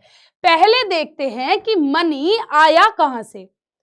Now the first thing is, हमारे पास पहले के जमाने में एक सिस्टम था जिसे हम कहते हैं बार्टर सिस्टम। बार्टर सिस्टम एक ऐसा सिस्टम है जहां हम गुड्स एंड सर्विसेज को एक दूसरे के साथ एक्सचेंज करते हैं अपनी डिमांड्स को फुलफिल करने के लिए। यहां मैंने तुम्हारे लिए एक छोटा सा फ्रूट लिया है, स्ट्रॉबेरी, और दूसरे हाथ पे एक छोटा सा, you can imagine this to be a onion, a pink onion. हाँ, आजकल इंपोर्ट होती है पिंक अनियन। सो अगर तुम देखोगे, अगर किसी को स्ट्रॉबेरीज की जरूरत है तभी वो, अगर उसे स्ट्रॉबेरीज की बहुत ज्यादा जरूरत है तभी वो लेने के लिए जाएगा। लेकिन क्या जरूरी है कि ये जो स्ट्रॉबेरी वाला है इसको पिंक अनियन चाहिए हो? इज इट इंपॉर्टेंट कि क्या स्ट्रॉबेरीज वाले की जो डिमांड है वो मेरी अनियन वाले की डिमांड से मैच करेंगी? बार्टर सिस्टम कहता है you can only exchange goods and services. But मुझे ये बात पता है कि मैं क्या करूंगी जब मुझे स्ट्रॉबेरीज नहीं खानी है, या ये स्ट्रॉबेरी वाला क्या करेगा जब इसे पिंक अनियन नहीं लेनी हो। सो उन दोनों के बीच में we required a medium, and the medium that I used was money. अगर तुम देखो, money is been given the main function as the medium of exchange। मतलब अगर स्ट्रॉबेरी वाला चाहे तो वो मनी देकर जो भी गुड्स एंड सर्विसेज खरीदना चाहता है खरीद सकता है। दूसरी तरफ अगर ये पिंक अनियन वाला स्ट्रॉबेरीज नहीं लेना चाहता तो वो पैसे से, इस मीडियम ऑफ एक्सचेंज से जो भी चाहे अपना खरीद सकता है। इससे कि ये जो डबल कोइंसिडेंस ऑफ वांट है, मतलब दोनों की डिमांड्स मैच करनी चाहिए, ये प्रॉब्लम टोटली एलिमिनेट हो जाती है। नाउ इफ यू सी कि मनी कैसे डेवलप हुआ। मनी, पहली बात, पहले हमने जब मनी के बारे में सोचा तो हमने इनिशियल स्टेज पे यूज करा केटल्स को। We use to exchange cattles for the demands and goods of services. लेकिन धीरे धीरे टाइम बदला and we started using coins. Coins could be of silver, coins were of gold, coin could be of metallic value. लेकिन इतने सारे coins के बाद भी हमें लगा कि अब टाइम है इस मॉडर्न डेमोक्रेसी में पेपर करेंसी इंट्रोड्यूस करने का। Then we introduce the final form which is your paper currency. Paper currency के अलावा अगर तुम देखोगे तो पेपर करेंसी को इश्यू करने का हक सिर्फ हमारे देश में एक ऑर्गेनाइजेशन को है, which is called as the central bank of India. The central bank of India which is the Reserve Bank of India, खाली रिजर्व बैंक ऑफ इंडिया ही हमारे देश में करेंसी इश्यू कर सकता है। अगर हमें करेंसी को इश्यू करना है तो ये पता होना चाहिए कि it is the only legal authority. Apart from this, second condition is no individual who is staying in this country can reject currency। मतलब कोई भी करेंसी को रिजेक्ट नहीं कर सकता। Then if you see something which is called as deposits with bank। अब क्या हुआ कि मेरे पास बहुत सारा कैश है and I want to keep it with the bank। मैं उस कैश का क्या करूं? तो मैं क्या करूंगी, मेरे आसपास लोकेलिटी में जो भी बैंक होगा मैं उस बैंक के पास जाऊंगी और अपना कैश डिपॉजिट कर दूंगी। अगर तुम देखोगे तो यहां तुम्हारी बुक में मेंशन्ड है डिमांड डिपॉजिट्स के बारे में। डिमांड डिपॉजिट्स वो डिपॉजिट्स होते हैं जिनको जब मर्जी हम चाहें विड्रॉ कर सकते हैं या जब मर्जी हम चाहें उनमें पैसा डिपॉजिट कर सकते हैं। बट अपार्ट फ्रॉम दिस हमारे पास एक और डिपॉजिट भी होता है जो तुम सबने बहुत अच्छे से सुना होगा, which is called as fixed deposit. Fixed deposit के लिए मतलब दे आर दोज डिपॉजिट जिसको तुम एक सर्टेन अमाउंट ऑफ टाइम के बाद ही विड्रॉ कर सकते हो। उसमें तुम्हें विड्रॉल अलाउड नहीं है बिफोर टाइम। यही नहीं, डिपॉजिट जब हम बैंक के साथ करते हैं तो बैंक हमें एक फैसिलिटी प्रोवाइड करता है जिसे कहते हैं हम लेंडिंग फैसिलिटी। लेंडिंग फैसिलिटी मतलब जिसको भी पैसे की जरूरत है वो बैंक जा सकता है और पैसा ले सकता है। जब हम बैंक से फैसिलिटी को यूज करते हैं लेंडिंग के लिए तो वो हो जाती है हमारा फॉर्मल सेक्टर लेंडिंग। याद रखना, हमारे पास इतना सारा पैसा है, हमें विड्रॉ नहीं करना, हमें बहुत बड़ी पेमेंट करनी है, तो पेमेंट के लिए हम सिंगल चेक नोट का यूज करते हैं जहां पर आप अमाउंट लिख दीजिए और बिना कैश के आपके अकाउंट से वो पेमेंट हो जाएगी। बट बैंक में चेक फैसिलिटी को यूज करने के लिए या डिमांड डिपॉजिट्स को यूज करने के लिए सबसे बड़ा क्राइटेरिया है कि पहले तो आप सबका बैंक अकाउंट होना चाहिए। उसी अकाउंट के बेसिस पे ये डिमांड डिपॉजिट ट्रांजैक्शंस की फैसिलिटीज आप लोग अवेल कर सकते हो। Now let's see the next topic कि बैंक्स काम करते कैसे हैं। बैंक्स जो हैं वो डिपॉजिटर्स के लिए बहुत इंपॉर्टेंट हैं क्योंकि it allows depositors to keep its money, either save it और keep it safe with the bank. यही दूसरी तरफ अगर किसी को पैसे की बहुत जरूरत है तो वो बैंक से जाके पैसा ले सकता है। आपको पता होना चाहिए कि बैंक में जब हम पैसा डिपॉजिट करते हैं तब भी हमें कुछ इंटरेस्ट रेट मिलता है और जब हम बैंक से पैसा विड्रॉल में लेते हैं तब भी हमें कुछ पैसा मिलता है या हम पे कुछ रेट ऑफ इंटरेस्ट चार्ज होता है।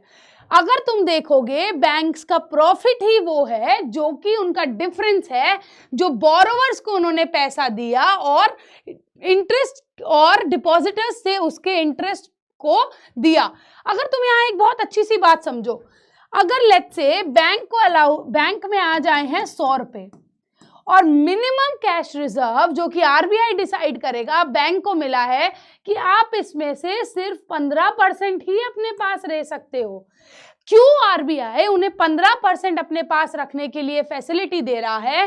रीजन इज कि उन्हें पता है कल को ऐसा तो नहीं है सभी लोग विड्रॉ एक साथ करेंगे, लेकिन कुछ लोग हो सकते हैं जिनको पैसे को विड्रॉ करने की नीड आ जाए, इसीलिए उन्हें सर्टेन रेशियो अपने पास रखना पड़ता है। ये जो 15% रेशियो हुआ, that means you can say that approximately 15 रुपए ये लोग अपने पास रखेंगे 100 रुपए में से, ताकि अगर कोई पैसे के विड्रॉल के लिए आए तो वो उसे सर्विस प्रोवाइड कर सके। अपार्ट फ्रॉम दिस, जो इनके पास ₹85 बचे हैं, वो इन ₹85 को यूज करने वाले हैं लेंडिंग फैसिलिटी में। मतलब जिन भी लोगों को पैसे की जरूरत है वो उनको ये पैसा लेंड कर देंगे। डिपॉजिट करने पे भी वो रेट ऑफ इंटरेस्ट देते हैं और बोरो करने पे भी वो रेट ऑफ इंटरेस्ट देते हैं, बट जो वो बोरो करने पे रेट ऑफ इंटरेस्ट देते हैं वो डिपॉजिट करने के रेट ऑफ इंटरेस्ट से बहुत ज्यादा हाई होता है। मान लीजिए अगर उन्होंने यहाँ डिपॉजिट करने पे वो 2% का रेट दे रहे हैं, तो यहाँ पे कम से कम 5% तो चार्ज करेंगे ही करेंगे। तो कैन यू सी, जो 5 और 2% का डिफरेंस है, 3% वो हो जाएगा आपके बैंक का प्रॉफिट, और इसी से वो अपने एम्प्लॉयज की सैलरी देंगे, अपनी नई यूनिट्स खड़ी करेंगे या अपनी नई ब्रांचेस खोलेंगे। That is what is the profit of bank. अब हमारे पास क्रेडिट देने के लिए 2 तरीके की सिचुएशंस हैं, बट उस सिचुएशंस को समझने से पहले हम ये समझ लेते हैं क्रेडिट क्या होता है। Credit is nothing but an agreement between lender and the borrower. Borrower और लेंडर के बीच का एक एग्रीमेंट है, उसे हम क्रेडिट कहते हैं। There is something which is called as productive credit and there is something which is called as debt theft. आओ समझते हैं दोनों वर्ड्स में क्या डिफरेंस है। प्रोडक्टिव क्रेडिट वो क्रेडिट होता है जो आपको बिजनेस बढ़ाने में, एक्सपैंड करने में मदद करे, और यही नहीं, आपको एसेट्स खरीदने में मदद करे या आपको आगे बढ़ाए। लेकिन एक दूसरी सिचुएशन होती है डेब्ट ट्रैप की। आपकी बुक में 2 एग्जाम्पल दिए हैं। पहला है एग्जाम्पल सलीम का और दूसरा है एग्जाम्पल स्वप्ना का। सलीम को एक बहुत बड़े शू मेकिंग का ऑर्डर मिला। सलीम एक कॉबलर है और उसे शूज बनाने थे। अब उसका ऑर्डर बहुत बल्कि ऑर्डर है, लेट मी से 1000 शूज का। तो वो क्या करेगा, जो उसने क्या किया, उसने जिसने उसे ये ऑर्डर दिया था अपने क्लाइंट से थोड़ा सा पैसा ले लिया और बोला मैं तुम्हें पैसा वापस कर दूंगा, पहले मैं तुम्हारा ऑर्डर कंप्लीट कर दूं।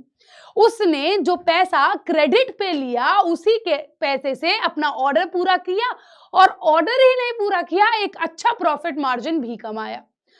दूसरी तरफ स्वप्ना है। स्वप्ना को लगा, शी इज अ फार्मर, उसे लगा कि मुझे भी अब की बार अच्छी प्रोडक्टिविटी करनी है।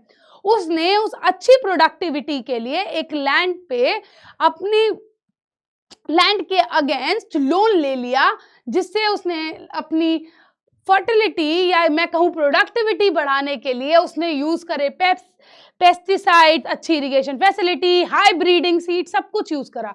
बाय चांस उसकी क्रॉप को पेस्ट डिसीज हो गई और उसकी क्रॉप खराब हो गई। अब जब उसकी क्रॉप खराब हो गई, फसल खराब हो गई, तो स्वप्ना के सामने 2 सिचुएशन है। एक तो उसके पास कोई भी पैसा नहीं है जिससे वो अपना घर चला सके। दूसरी सिचुएशन क्या है कि अब उसे अपना ही घर नहीं देखना, उसे लोन का भी पैसा वापस करना है। तो स्वप्ना क्या करती है, उस लोन से बचने के लिए एक लोन और ले लेती है, और ऐसे करते करते एक लोन को चुकाने के लिए वो दोबारा लोन लेती है, फिर दूसरे को चुकाने के लिए वो तीसरा लोन लेती है, और इस तरीके से वो एक सिचुएशन में फंस जाती है जिसे हम कहते हैं डेब्ट ट्रैप। डेब्ट ट्रैप में इंटरेस्ट ऑफ द लोन्स बहुत ज्यादा हाई हो जाता है, जिसकी वजह से आपको फाइनेंशियल इनस्टेबिलिटी होती है। स्वप्ना के केस में क्या होगा, वो जमीन बेचेगी, बैंक का पैसा उतारेगी, तब जाकर वो इस डेब्ट ट्रैप से बाहर आ सकती है। तो क्या ऐसा नहीं है कि उसने क्रेडिट जो लिया वो क्रेडिट उस पर भारी पड़ गया? Then we can say debt trap is nothing but a negative situation of credit management.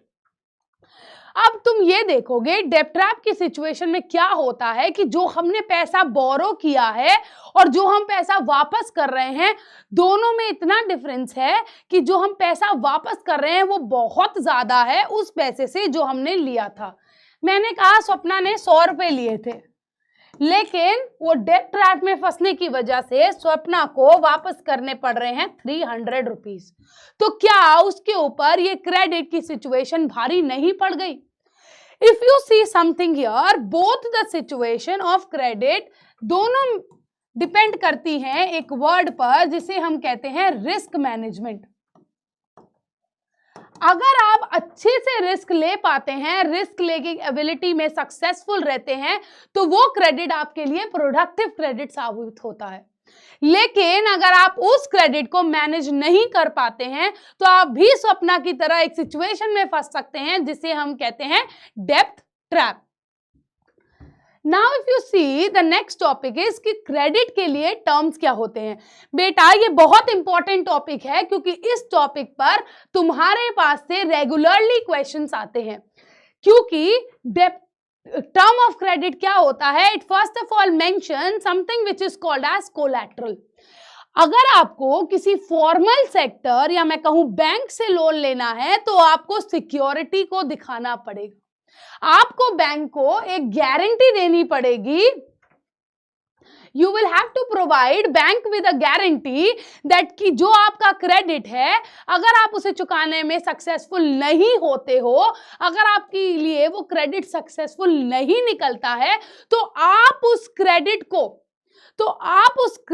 को कैसे वापस करोगे? बैंक को।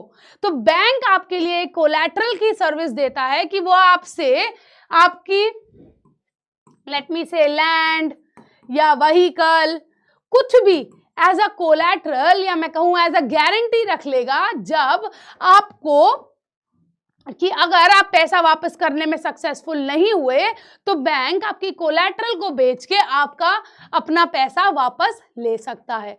दूसरी चीज जो क्रेडिट में है कि हमेशा ये कोलैटरल के बारे में कि क्या आप कैसे आप पैसा वापस करेंगे या आपके लोन पर कितना इंटरेस्ट रेट होने वाला है, सब कुछ डॉक्यूमेंटेशन में लिखा होगा। इसका मतलब कि अगर कोई क्रेडिट ले रहा है फॉर्मल सेक्टर से या लोन ले रहा है तो उसमें बहुत क्लियर मेंशन होने वाला है about the collateral that they are using, the high rate of interest they have, the mode of payment की वो कैसे पैसे वापस करने वाले हैं। It is going to be a one time lump sum amount या फिर वो मंथली EMIs देंगे, सब कुछ आपकी डॉक्यूमेंटेशन में मेंशन होगा। Now if you see what is a formal sector credit in India, formal sector credit वो क्रेडिट होता है जो हम बैंक से लेते हैं और ये बैंक्स जो हैं वो RBI के द्वारा सुपरवाइज होते हैं। ये बैंक्स RBI के द्वारा सुपरवाइज ही नहीं होते, कम से कम इनको मिनिमम कैश रिजर्व कितना रखेंगे बैंक अपने पास ताकि वो आगे लोन दे पाए, ये भी RBI डिसाइड करता है।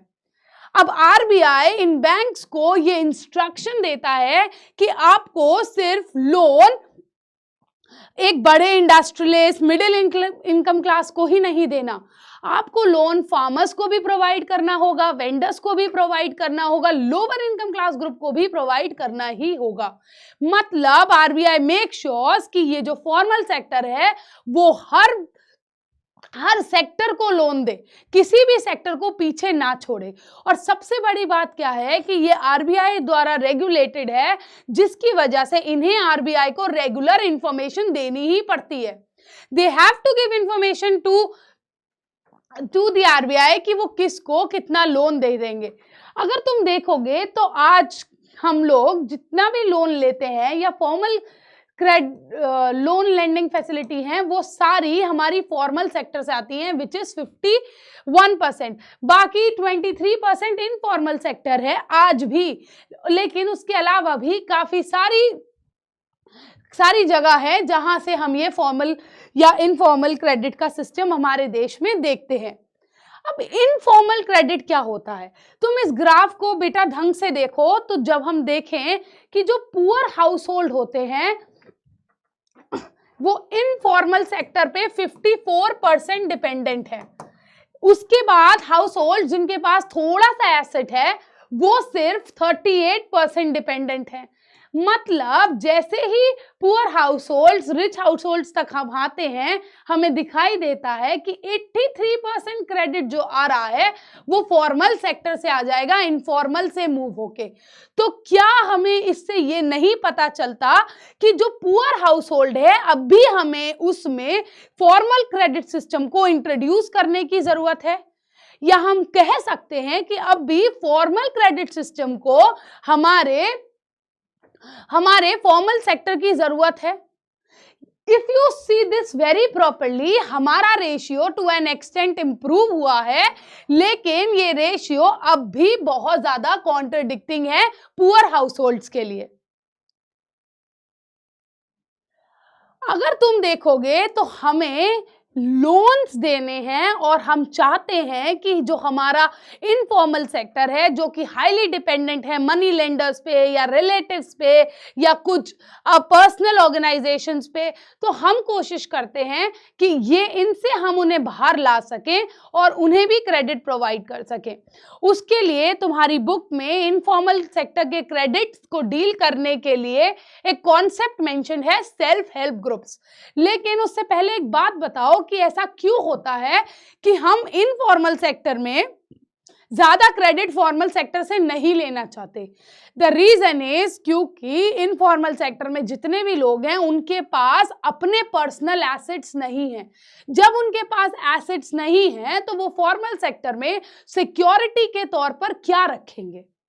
इसीलिए एक कॉन्सेप्ट आया सेल्फ हेल्प ग्रुप, जिसने क्या बताया कि self help groups are those groups they comprise of 15-20 members of a village. मतलब ये 15-20 मेंबर्स विलेज के एक साथ एक ग्रुप बनाते हैं और जिस भी मेंबर को पैसे की जरूरत होती है वो उसे पैसा प्रोवाइड करते हैं। ये जो सेल्फ हेल्प ग्रुप है ये रेगुलर बेसिस पे सेविंग करता है और जिस मेंबर को बहुत ज्यादा नीड है, इन्होंने क्रेडिट प्रोवाइड कर दिया है या अपनी सेविंग्स उसे दे दी हैं, ये उसे रेगुलरली रेगुलेट करते हैं। बट इस सिस्टम का सबसे बड़ा फायदा ये है कि यहाँ पर जो भी क्रेडिट दिया जाता है वो बिना कोलैटरल के दिया जाता है। आपको अगर पैसा चाहिए तो आपको कोई भी सिक्योरिटी नहीं देनी पड़ेगी। ये हमें पता है बेसिकली रूरल एरियाज या वीकर सेक्शंस या मैं कहूँ पुअर हाउस होल्ड्स के लिए ज्यादा इंट्रोड्यूस करना पड़ा या विमेन। द रीजन इज क्योंकि हम देख रहे हैं कि वो बहुत ज्यादा high rate of interest charge करते हैं। अगर तुम सेल्फ हेल्प ग्रुप में देखोगे तो after a certain point of time ये सेल्फ हेल्प ग्रुप भी लोन लेने के लिए एलिजिबल हो जाता है। इनको लोन अपनी सेविंग्स के अगेंस्ट ही मिल जाता है और कोई कोलैटरल नहीं देनी पड़ती। ये सेल्फ हेल्प ग्रुप खाली इकोनॉमिक क्रेडिट की प्रॉब्लम को ही सॉल्व नहीं करता, ये सेल्फ हेल्प ग्रुप्स बाकी सारी सोशल बैकवर्ड सोशल इश्यूज के बारे में भी बात करता है। For example health, education, medicare etcetera, and they are really helpful in rural areas और हम इनका डेवलपमेंट रिसेंट ईयर्स में बहुत ज्यादा देख रहे हैं। Now let us do some of the questions. Credit is always beneficial to the borrower. अरे भैया कैसे बेनिफिशियल हो जाएगा? हमने दो कंडीशन देखी, one is positive credit and one is डेब्ट trap. So credit helps in expanding business, but it can also lead to debt trap not managed properly. Very true. अगर आप जितना रिस्क ले पाएंगे, आपकी रिस्क मैनेजमेंट कैपेसिटी के ऊपर credit depend करता है। अगर आप क्रेडिट को अच्छे से मैनेज कर पाए तो आपके लिए वो फ्रूटफुल रहेगा, प्रोडक्टिव रहेगा, लेकिन नहीं अगर आपने मैनेज किया तो फिर वो आपके लिए नेगेटिव क्रेडिट में फॉल हो जाएगा। यहां पर एक चीज प्लीज ढंग से देखो, it always benefit the borrower It does not always benefit. So the answer is A is false, R is true. अगर हम देखते हैं, identify the correct statement about the formal sector of source of credit. Banks and cooperatives provide loan at a lower interest rate. हमने बताया कि bank बहुत ज्यादा interest rate, high interest rate charge करते हैं.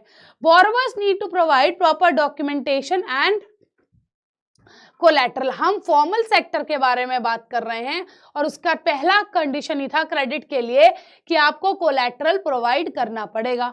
The Reserve Bank of India does not regulate. हमने देखा कि रिजर्व बैंक ऑफ इंडिया इन्हें रेगुलेट ही नहीं करता है, इनसे रेगुलरली रिपोर्ट्स भी लेता है कि तुमने क्या, कितने परसेंट पे किसको क्रेडिट दिया और कौन कौन से सेक्टर को क्रेडिट दिया. So this is also wrong.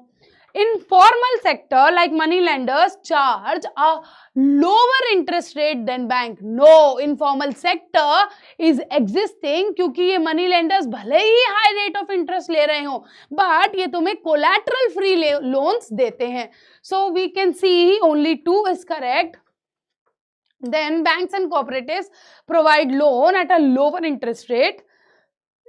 Of course, 4th is definitely wrong, 3 is definitely wrong. The answer is A. अगर तुम इस सिचुएशन में देखते हो तो banks and cooperative provide lower interest rate. हाँ, अगर देखा जाए मनी लेंडर्स के कंपैरिजन में तो बैंक्स एंड कोऑपरेटिव सोसाइटीज फिर भी लोअर इंटरेस्ट रेट चार्ज करती हैं, भले ही वो बैंक्स के हिसाब से बहुत हाई इंटरेस्ट रेट क्यों ना हो.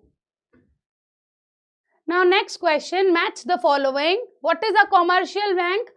Provide loan at affordable interest rate. Yes, अगर तुम्हें रिजर्व बैंक ऑफ इंडिया का मैंने एक फीचर बताया कि पेपर करेंसी ये प्रोड्यूस करता है, फॉर्मल सेक्टर को ये रेगुलेट करता है, सो बी इट इज 1. सो आई से ए का 2, बी का 1. I am automatically at the answer.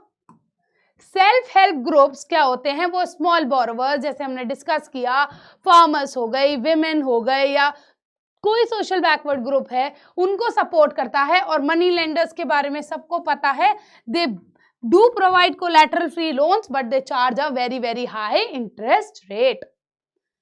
ये क्वेश्चन ढंग से पढ़ो. Small farmers in rural areas depend on informal source of credit. Yes, they borrow money from money lenders at a very high rate. This is also true, which is sometime leading them to the debt trap. हाँ, अगर risk management नहीं है तो फिर debt trap होगा. To reduce the dependency on money lenders, several self-help groups help provide loans with flexible repayment option. ठीक है, क्योंकि वो regulate कर रहे हैं. What does this passage highlight about rural credit? Formal credit sources are harmful for small farmers. नहीं, formal credit sources are not feasible क्योंकि वो collaterals provide नहीं कर सकते. Informal credit sources charge low interest rate. भैया यहाँ सीधे लिखा है money lenders are charging very high interest rate.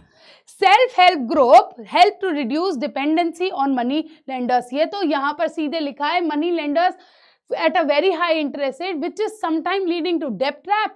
इसी से बचने के लिए हमें सेल्फ हेल्प ग्रुप्स की जरूरत पड़ती है. और money lenders are the only source. हमें पता है we develop self help groups ताकि हम रूरल सेक्टर में फार्मर्स, विमेन को हम क्रेडिट प्रोवाइड कर सकें. अब आ जाते हैं इस बुक के लास्ट चैप्टर पे. हाँ जी, बिल्कुल लास्ट है ये chapter, the chapter of globalisation.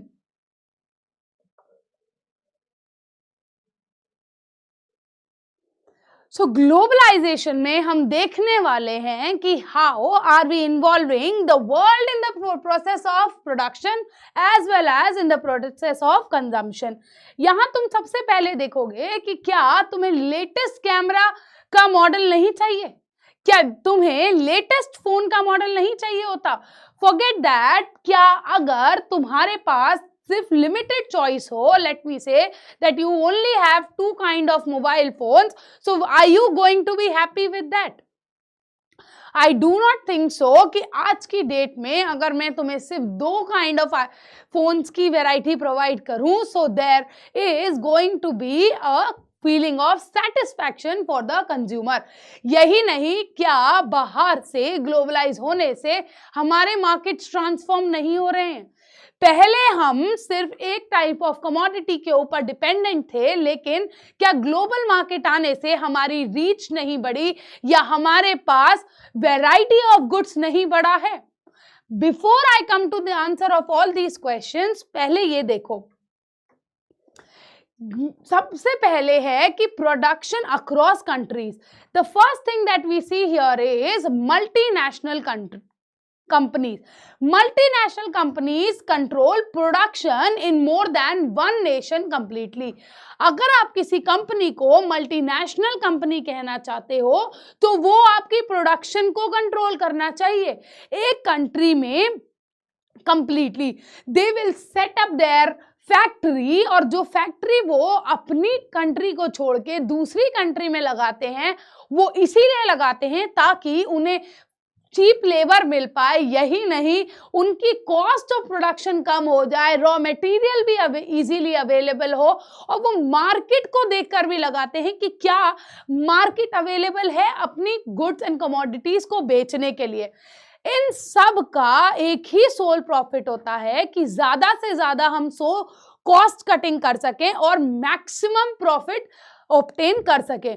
अगर आप एमएनसीज को देखोगे तो आप किसी भी कंपनी जो सिर्फ ऑफिस सेटअप कर रही है उसे एमएनसी नहीं कह सकते, क्योंकि किसी कंपनी को एमएनसी होने के लिए वहां प्रोडक्शन करनी होगी, नहीं तो कोई अपनी कंपनी का एक बड़ा पार्ट उस कंपनी के अंदर, उस कंट्री के अंदर शेयर करना होगा। अगर तुम देखोगे there are interlinking process of the countries, मतलब क्या एमएनसीज कैसे अट्रैक्ट होंगी, कैसे पता चलेगा कि एमएनसीज को हमारे देश में आना चाहिए। अगर हम किसी देश में एमएनसी को लाना चाहते हैं तो पहली बात, वहां की गवर्नमेंट बहुत इंपॉर्टेंट रेगुलेशन प्ले करती है। The first and the foremost government regulation जो वो प्ले करती है कि अगर एमएनसी को आना है तो गवर्नमेंट को फ्लेक्सिबल रूल्स प्रोवाइड करने होंगे, क्योंकि एमएनसीज उसी एरिया में अट्रैक्ट होती हैं जहां उन्हें रूल्स इजी हो, चीप लेबर के साथ अच्छा मार्केट मिले। सोचो, अगर गवर्नमेंट रेगुलेशंस ही हार्ड या टफ हुए तो क्या कोई एमएनसी आपकी कंट्री में अट्रैक्ट होगी? अपार्ट फ्रॉम दिस, अगर तुम्हें प्रोडक्शन सेटअप करना है तो तुम देखोगे एमएनसीज तुम्हारे देश में एक इन्वेस्टमेंट करती हैं। Investment can be said to be foreign investment. मतलब फॉरेन इन्वेस्टमेंट क्यों कहते हैं? क्योंकि एक बाहर की कंपनी आके इस देश में फैक्ट्रीज लगा रही है या एसेट्स खरीद रही है या अपना ऑफिस बना रही है। अब कैसे एक एमएनसी लोकल कंट्री के लिए बहुत ज्यादा फायदेमंद होने वाली है? पहली बात, एमएनसी लोकल कंपनी के साथ दो तरीके से टाई अप कर सकती है। द फर्स्ट वे इज कि एमएनसी को लगे कि वो कंपनी बहुत अच्छी है और उसको खरीदने से उसको फायदा होगा, और इसीलिए वो कंपनी को खरीद के अपने साथ मर्ज कर लेती है।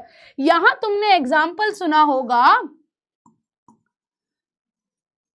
कारगिल फूड प्रोडक्ट कंपनी का, जिसने इंडिया की एक पराग फूड प्रोडक्ट वाली कंपनी को खरीदा। उन्होंने लोकल कंपनी खरीदने के लिए भी एक क्राइटेरिया होता है। मतलब अगर एमएनसी किसी लोकल कंपनी को खरीद रही है तो कुछ क्राइटेरियाज पे खरीदती है। जैसे यहाँ पराग फूड्स की सबसे बड़ी मार्केटिंग रीच थी अपने एडिबल ऑयल्स के लिए, इसीलिए कारगिल फूड जो एक एमएनसी है, उन्होंने तुरंत उसे खरीद लिया और अपने में मर्ज कर दिया। और आज की डेट में कारगिल फूड इस वर्ल्ड में सबसे ज्यादा एडिबल ऑयल्स प्रोड्यूस कर रहे हैं। यही नहीं, अगर तुम देखोगे तो व्हाट विल दे डू कि वो तुम्हारी फैक्ट्री नहीं खरीदेंगे लेकिन तुम्हारे प्रोडक्ट्स खरीदने लगेंगे। फॉर एग्जाम्पल, हम लोकल टेक्सटाइल वर्कर्स से उनके बनाए हुए हैंड वोवन क्लोथ्स ले लेते हैं और फिर उन्हें अपनी ब्रांड के अंदर बेचते हैं। That is what is MNC going to do. It is going to adopt the second way where they will buy your products and sell it under their own name of production. Now next is foreign trade and integration of market। क्या foreign trade से market integrate होता है? Foreign trade का मतलब ही ये होता है कि हम दोनों कंज्यूमर और प्रोड्यूसर दोनों के लिए अपॉर्चुनिटीज क्रिएट कर रहे हैं। फॉरेन ट्रेड मतलब जब हम बाहर किसी और कंट्री के साथ मार्केट इकोनॉमिक एक्टिविटीज में इंगेज हो जाएं। प्रोड्यूसर के लिए कैसे? क्योंकि प्रोड्यूसर को चांस मिल जाता है अपनी डोमेस्टिक टेरिटरी के मार्केट के अलावा बाहर के फॉरेन मार्केट्स को भी एक्सप्लोर करने का।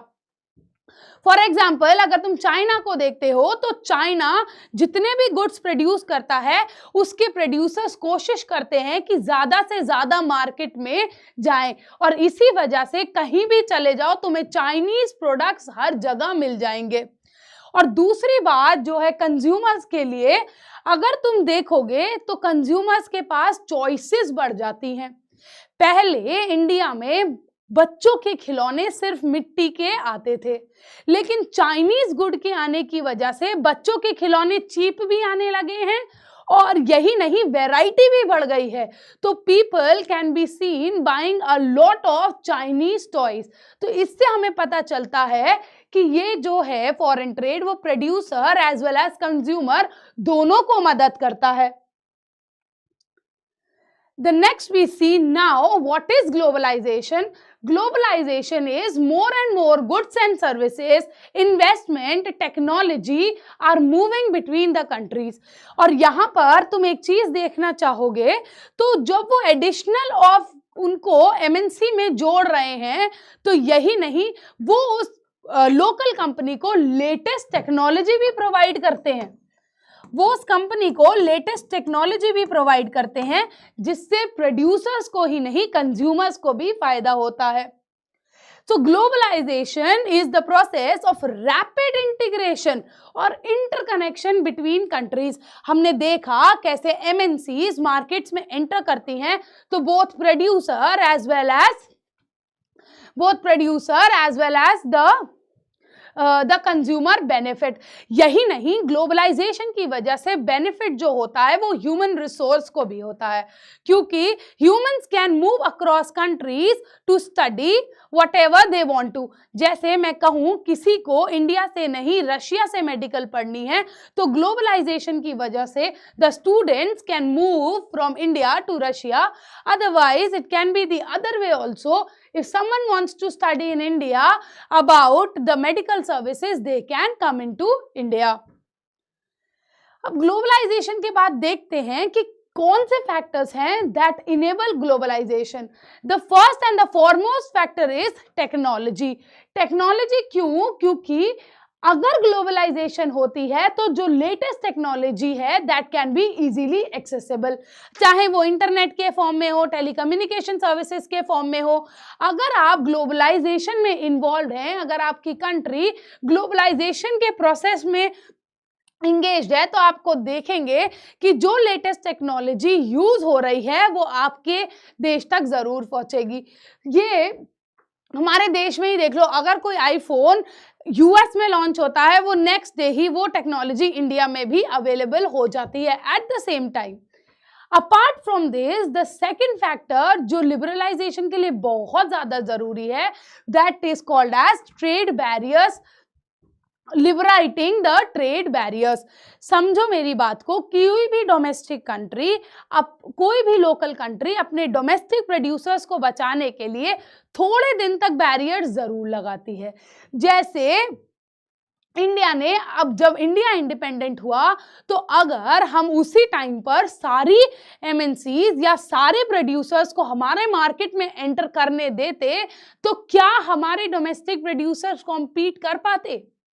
The answer is no। इसीलिए इनिशियल स्टेजेस में हर कंट्री अपने कंज्यूमर्स को या अपने प्रोड्यूसर्स को बचाने के लिए लिबरलाइजेशन के प्रोसेस को रोकती है, ट्रेड पे बैरियर लगाती है by using tax as a major.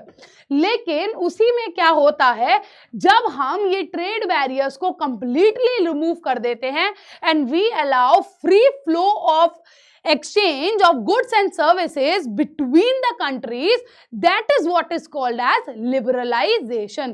जैसे कि अब इंडिपेंडेंस पे हमने डोमेस्टिक कंट्रीज, डोमेस्टिक प्रोडक्शंस को बचाने के लिए इस प्रोसेस को रोका, लेकिन are we not liberalise today? Are we not allowing every country to participate with us in the market? Now, if you see, there is one organization which is very important, hence called as World Trade Organization। World Trade Organization का objective है कि सब लोग freely trade कर पाए बिना trade barriers के। ये ऑर्गेनाइजेशन में एटलीस्ट 160 मेंबर्स हैं, और यही नहीं, ये इंटरनेशनल ट्रेड ऑर्गेनाइजेशन होने की वजह से ट्रेड के इंटरनेशनल रूल्स को भी सेटअप करती है, और सेटअप करने के साथ साथ मेक श्योर करती है कि ये रूल्स हर जगह इंप्लीमेंट हो, हर कंट्री इन रूल्स को फॉलो करे ग्लोबलाइजेशन के प्रोसेस को इंप्लीमेंट करते हुए। बट जो हमारे सामने प्रॉब्लम आती है वो आती है developing countries versus developed country की। ये क्वेश्चन आपके बोर्ड्स में रेगुलरली पूछा जाता है कि डेवलप्ड कंट्रीज WTO को इसीलिए लाई थी ताकि वो फायदा उठाए और इन डेवलपिंग कंट्रीज के मार्केट को एक्सप्लोर कर पाए। लेकिन यहाँ जो डिमांड है डेवलपिंग कंट्रीज की वो ये है कि हमें भी फेयर चांस मिले उनके मार्केट में एंटर करने का, और फेयर कंपटीशन को हम भी प्रमोट कर पाएं। That is, if the developed country is trying to enter a developing country, at the same time the developing country should also be given equal opportunity to enter into a developed countries market. Now, if you see कि globalisation का impact क्या है, we are going to understand some of the positive impacts of globalisation. पहली बात तो producer और consumer दोनों को फायदा होता है, क्योंकि प्रोड्यूसर को नई टेक्नोलॉजी मिल जाती है और कंज्यूमर के लिए मार्केट की रेंज बढ़ जाती है। यही नहीं, द नेक्स्ट थिंग इज, जैसे ही MNC आती हैं उन्हें लोकल ह्यूमन रिसोर्स की जरूरत पड़ती है, लोकल सर्विसेज की जरूरत पड़ती है, तो क्या इससे क्रिएशन ऑफ जॉब्स नहीं होता? The creation of jobs do take place once the countries enter into a local market. ऐसा भी है कि हमारी जो लोकल कंपनीज हैं वो आज ग्लोबल मार्केट में स्टार्स हैं। द रीजन इज ग्लोबलाइजेशन, क्योंकि वो हमारे यहाँ के लोकल प्रोड्यूसर्स थे और ग्लोबलाइजेशन की वजह से वो हर कंट्री के मार्केट को एक्सप्लोर कर पाए हैं और आज ग्लोबली बहुत ज़्यादा इंपॉर्टेंट है। For example Tata is today a part of almost all industries and can be seen as a flexible member from India which is shining like a global star. The next is globalisation आने की वजह से हमें better services provide होती हैं, क्योंकि हम सभी को पता है कि अगर हमें सर्विसेज चाहिए तो हमारे प्रोड्यूसर्स क्या करेंगे। लेट मी से कि हम कुछ सर्विसेज को प्रमोट कर रहे हैं और उन सर्विसेज को प्रमोट करते हुए सिर्फ लोकल डोमेस्टिक प्रोड्यूसर्स ही पार्टिसिपेट कर रहे हैं, लेकिन ग्लोबलाइजेशन की वजह से उन प्रोड्यूसर्स को पता चलता है कि मार्केट में जो सर्विसेज आई हैं वो चीपर सर्विसेज आ चुकी हैं, और अगर उन्होंने कंपटीशन में आकर बेटर सर्विसेज नहीं प्रोवाइड करी कंज्यूमर्स को तो उनके हाथ से मार्केट में से एंट्री चली जाएगी। तो इससे सबसे ज़्यादा फायदा किसे होता है? सबसे ज़्यादा फायदा कंज्यूमर को होता है, क्योंकि ग्लोबलाइजेशन आने की वजह से प्रोड्यूसर्स कॉम्पिटिट करते हुए अपनी टेक्नोलॉजी को इम्प्रूव करेगा। टेक्नोलॉजी को इम्प्रूव करेगा तो या तो प्राइसेस कम करेगा या क्वालिटी को बढ़ाएगा। इसी वजह से कंज्यूमर को बेटर सर्विसेज एक्सपीरियंस करने का चांस मिल जाता है। नाउ एक कॉन्सेप्ट है तुम्हारी बुक में जिसे हम कहते हैं special economic reforms, economic zones. ये इकोनॉमिक जोन्स वो जोन्स हैं जो कि हमारे देश में बनाए जा रहे हैं और ये एमएनसीज को अट्रैक्ट करने के लिए बना रहे हैं। हम एमएनसीज को क्यों अट्रैक्ट करना चाहते हैं? क्योंकि हमें पता है एमएनसी आएगी तो इन्वेस्टमेंट लाएगी, इन्वेस्टमेंट लाएगी तो जॉब क्रिएशन भी करेगी, जॉब क्रिएशन भी करेगी तो सर्विसेज भी बेटर प्रोवाइड करेगी। इसीलिए हम एमएनसीज को अट्रैक्ट करना चाहते हैं। नाउ तुम ये देखो कि इंडिया, यूएस और चाइना के बीच में भी ट्रेड वॉर चल रही है। तो अगर कुछ एमएनसीज को चाइना से बाहर निकलना हो तो क्या इंडिया, चाइना का नेबर है, उनके लिए ऐसी कंडीशंस प्रेजेंट नहीं कर सकता जिससे कि वो एमएनसीज अट्रैक्ट हो और हमारे देश में आए? For example, we provide them with world class facility. यही नहीं, हम उनको फर्स्ट ईयर में कोई टैक्सेस नहीं लगाने का भी प्रॉमिस करते हैं। अपार्ट फ्रॉम दिस, हम उनके साथ फ्लेक्सिबिलिटी रखते हैं हमारे लेबर लॉज में। क्या इन सभी क्वालिटीज को देखकर एमएनसीज हमारे देश में अट्रैक्ट नहीं होंगी? The next, there are every coin has a two side. उसी तरीके से ग्लोबलाइजेशन के भी कुछ नेगेटिव इम्पैक्ट है। कुछ कंपनीज ऐसी हैं जो ग्लोबलाइजेशन की वजह से बहुत ज्यादा हार्डली हिट हुई हैं। जैसे टॉयज, मैंने बताया ना, मिट्टी के खिलौने मिलते थे कंज्यूमर्स को, आज मिट्टी के खिलौने की जगह चाइनीज टॉयज पसंद आने लगे हैं। तो क्या वो मिट्टी के टॉयज बनाने वाली कंपनियों को नुकसान नहीं हुआ होगा? They have been hit hard. और दूसरी प्रॉब्लम जो आ रही है, अनसर्टेन एम्प्लॉयमेंट। मतलब एमएनसी जो हमारे देश में आती हैं उनको एक ऐसी लेबर फोर्स चाहिए जिसको वो फुल टाइम के लिए नहीं एम्प्लॉय करना चाहते और वो उसको फ्लेक्सिबली वर्किंग आवर्स में ही यूज करना चाहते हैं, जिसकी वजह से हमारे लिए या जो एम्प्लॉयज हैं उनके लिए एक जॉब सिक्योरिटी की प्रॉब्लम खड़ी हो जाती है। But at the same time जब हम जॉब सिक्योरिटी के बारे में बात करते हैं तो ये एमएनसीज इसलिए ऐसा करती हैं ताकि वो अपनी लेबर का पैसा कम कर सकें।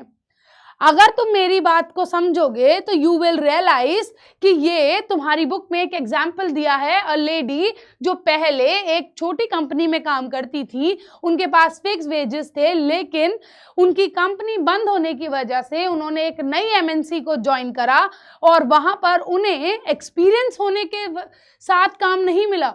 उन्हें उस कंपनी में फ्लेक्सिबल रूल्स के हिसाब से काम करना पड़ता है, जिसकी वजह से एम्प्लॉयमेंट सर्टेन नहीं है और जहां वो सिक्योरली एम्प्लॉयड थी आज वो सिक्योरली भी एम्प्लॉयड नहीं है। तो क्या लगता है इसका क्या सल्यूशन हो सकता है? The first solution is fair globalisation. मतलब सबको इक्वल अपॉर्चुनिटी प्रोवाइड होनी चाहिए, चाहे फिर वो प्रोड्यूसर हो, चाहे फिर वो कंज्यूमर हो, चाहे फिर वो डोमेस्टिक कंट्री को इंटरनेशनल मार्केट में एंटर करना हो या फिर इंटरनेशनल कंपनी को डोमेस्टिक मार्केट्स में आके एक्सप्लोर करना हो। यही नहीं, गवर्नमेंट का रोल यहाँ बहुत ज्यादा बढ़ जाता है, क्योंकि गवर्नमेंट को ऐसी पॉलिसीज को प्रोटेक्ट करना चाहिए जो कि बोथ प्रोड्यूसर और कंज्यूमर दोनों के बेनिफिट के लिए हो। ऐसा नहीं होना चाहिए कि गवर्नमेंट सिर्फ वही पॉलिसीज बनाए जो प्रोड्यूसर्स के काम आए या फिर सिर्फ कंज्यूमर्स के काम आए। और मोस्ट इंपॉर्टेंट थिंग इज, जो लोग जॉब सिक्योरिटी की प्रॉब्लम से फेस कर रहे हैं उनके लिए इम्प्लीमेंटेशन ऑफ लेबर लॉज को स्ट्रांगली फॉलो करना चाहिए ताकि हम देश में जॉब सिक्योरिटी को प्रोवाइड कर सकें।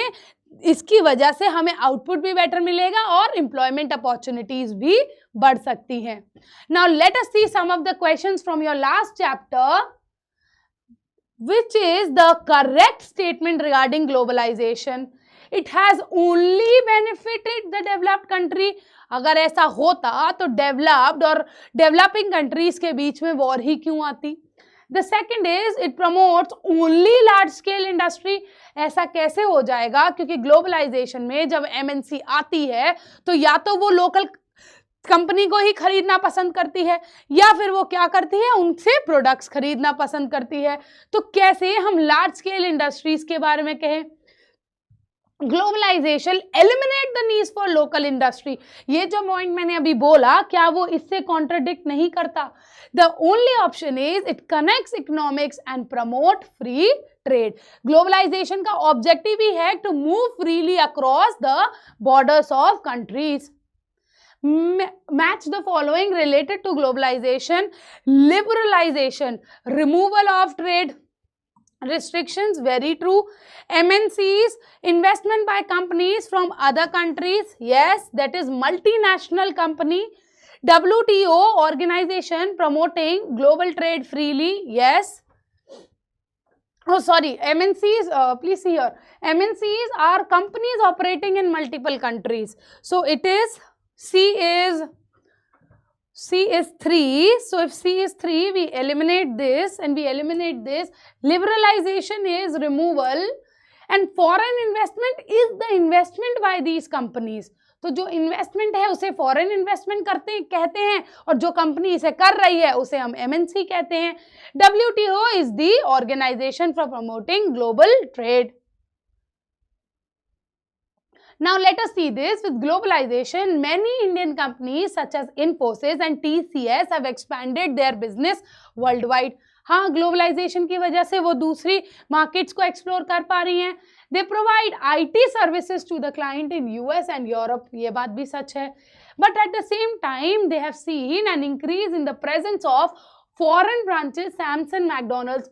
What does this passage highlight in about globalization? Only foreign company benefited. अगर only foreign company होता तो TCS और Infosys को कैसे benefit आता?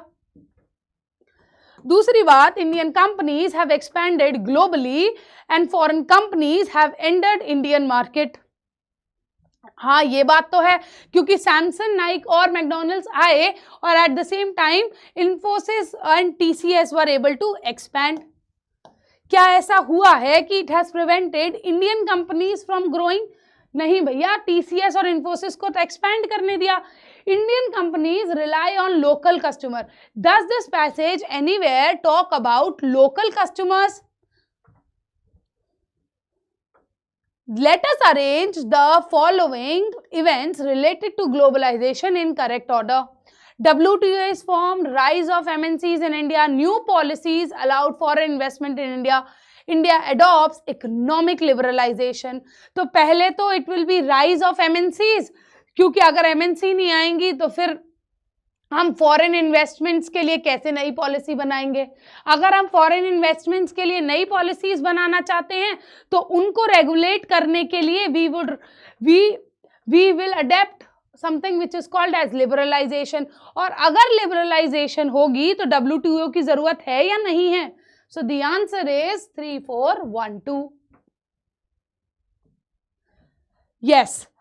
After this we come to the most important part of this video, जहां पर हम डिस्कस करने वाले हैं कि कुछ टॉपिक्स जो बहुत ज्यादा इंपॉर्टेंट हैं और आपको रिवाइज करके जाना है. आप वीडियो को उन पॉइंट्स पे देखिएगा, पॉज करके दोबारा सुनिएगा अगर आपके कॉन्सेप्ट्स वहां क्लियर नहीं है तो. देखो बेटा, डेवलपमेंट में meaning, measure, HDI, sustainability, public sector, private sector करके ही जाना है. इंडियन इकोनॉमी में प्राइमरी, सेकेंडरी, टर्शरी सेक्टर करना है. ऑर्गेनाइज एंड अनऑर्गेनाइज हर कोई करके जाएगा क्योंकि इसका डिफरेंस हर साल पूछा जाता है. और इंटरडिपेंडेंस की कैसे टर्शरी सेक्टर के बिना दोनों सेक्टर्स काम नहीं कर सकते. हाँ, यहाँ हमें फंक्शन ऑफ मनी करना है, क्रेडिट सिस्टम को करना है, institution roles of RBI and banks, कैसे बैंक्स क्रेडिट देता है, टर्म ऑफ क्रेडिट क्या है, क्रेडिट से रिलेटेड जो भी इंफॉर्मेशन है वो करनी है. और ग्लोबलाइजेशन में कॉन्सेप्ट, इम्पैक्ट, लिबरलाइजेशन और MNC एंड SDGs. आजकल पेपर में ट्रेंड आने लगा है स्पेशल इकोनॉमिक जोन्स को देखने का. Do not forget to include them. और एग्रीकल्चर और इंडस्ट्रीज पे, that is producers and consumers पे भी क्या इफेक्ट होता है. Now after this I could say कि ये मीम याद है जब वी मेट से, where she says कि अब आपको आया समझ में, क्या अब मैं बैठ जाऊं? तो क्या अब तुम लोगों को इकोनॉमिक्स समझ में आई? इकोनॉमिक्स सबसे ज्यादा इजी है, इसमें ज्यादा कुछ नहीं करना, बस पूरी वीडियो को देखना and if you think that you still need to work on some of the concept, please revisit it, reread it. और फिर मैं भी देखती हूँ तुम लोगों के 90 प्लस कैसे नहीं आते हैं। इकोनॉमिक्स में, सिविक्स में, कोई भी एसएसटी में सब्जेक्ट में अगर तुम्हें हाई स्कोर करना है तो वीडियो को पूरा देखो, एंड तक देखो। इसके बाद सिर्फ क्वेश्चंस लगाने हैं और कुछ भी नहीं करना, and you are ready for the paper. तुम जंग के लिए तैयार हो, तैयार हो मेरे बच्चों, बिल्कुल तैयार हो। Now we will meet in the next video. Till then, stay healthy, stay blessed and study hard.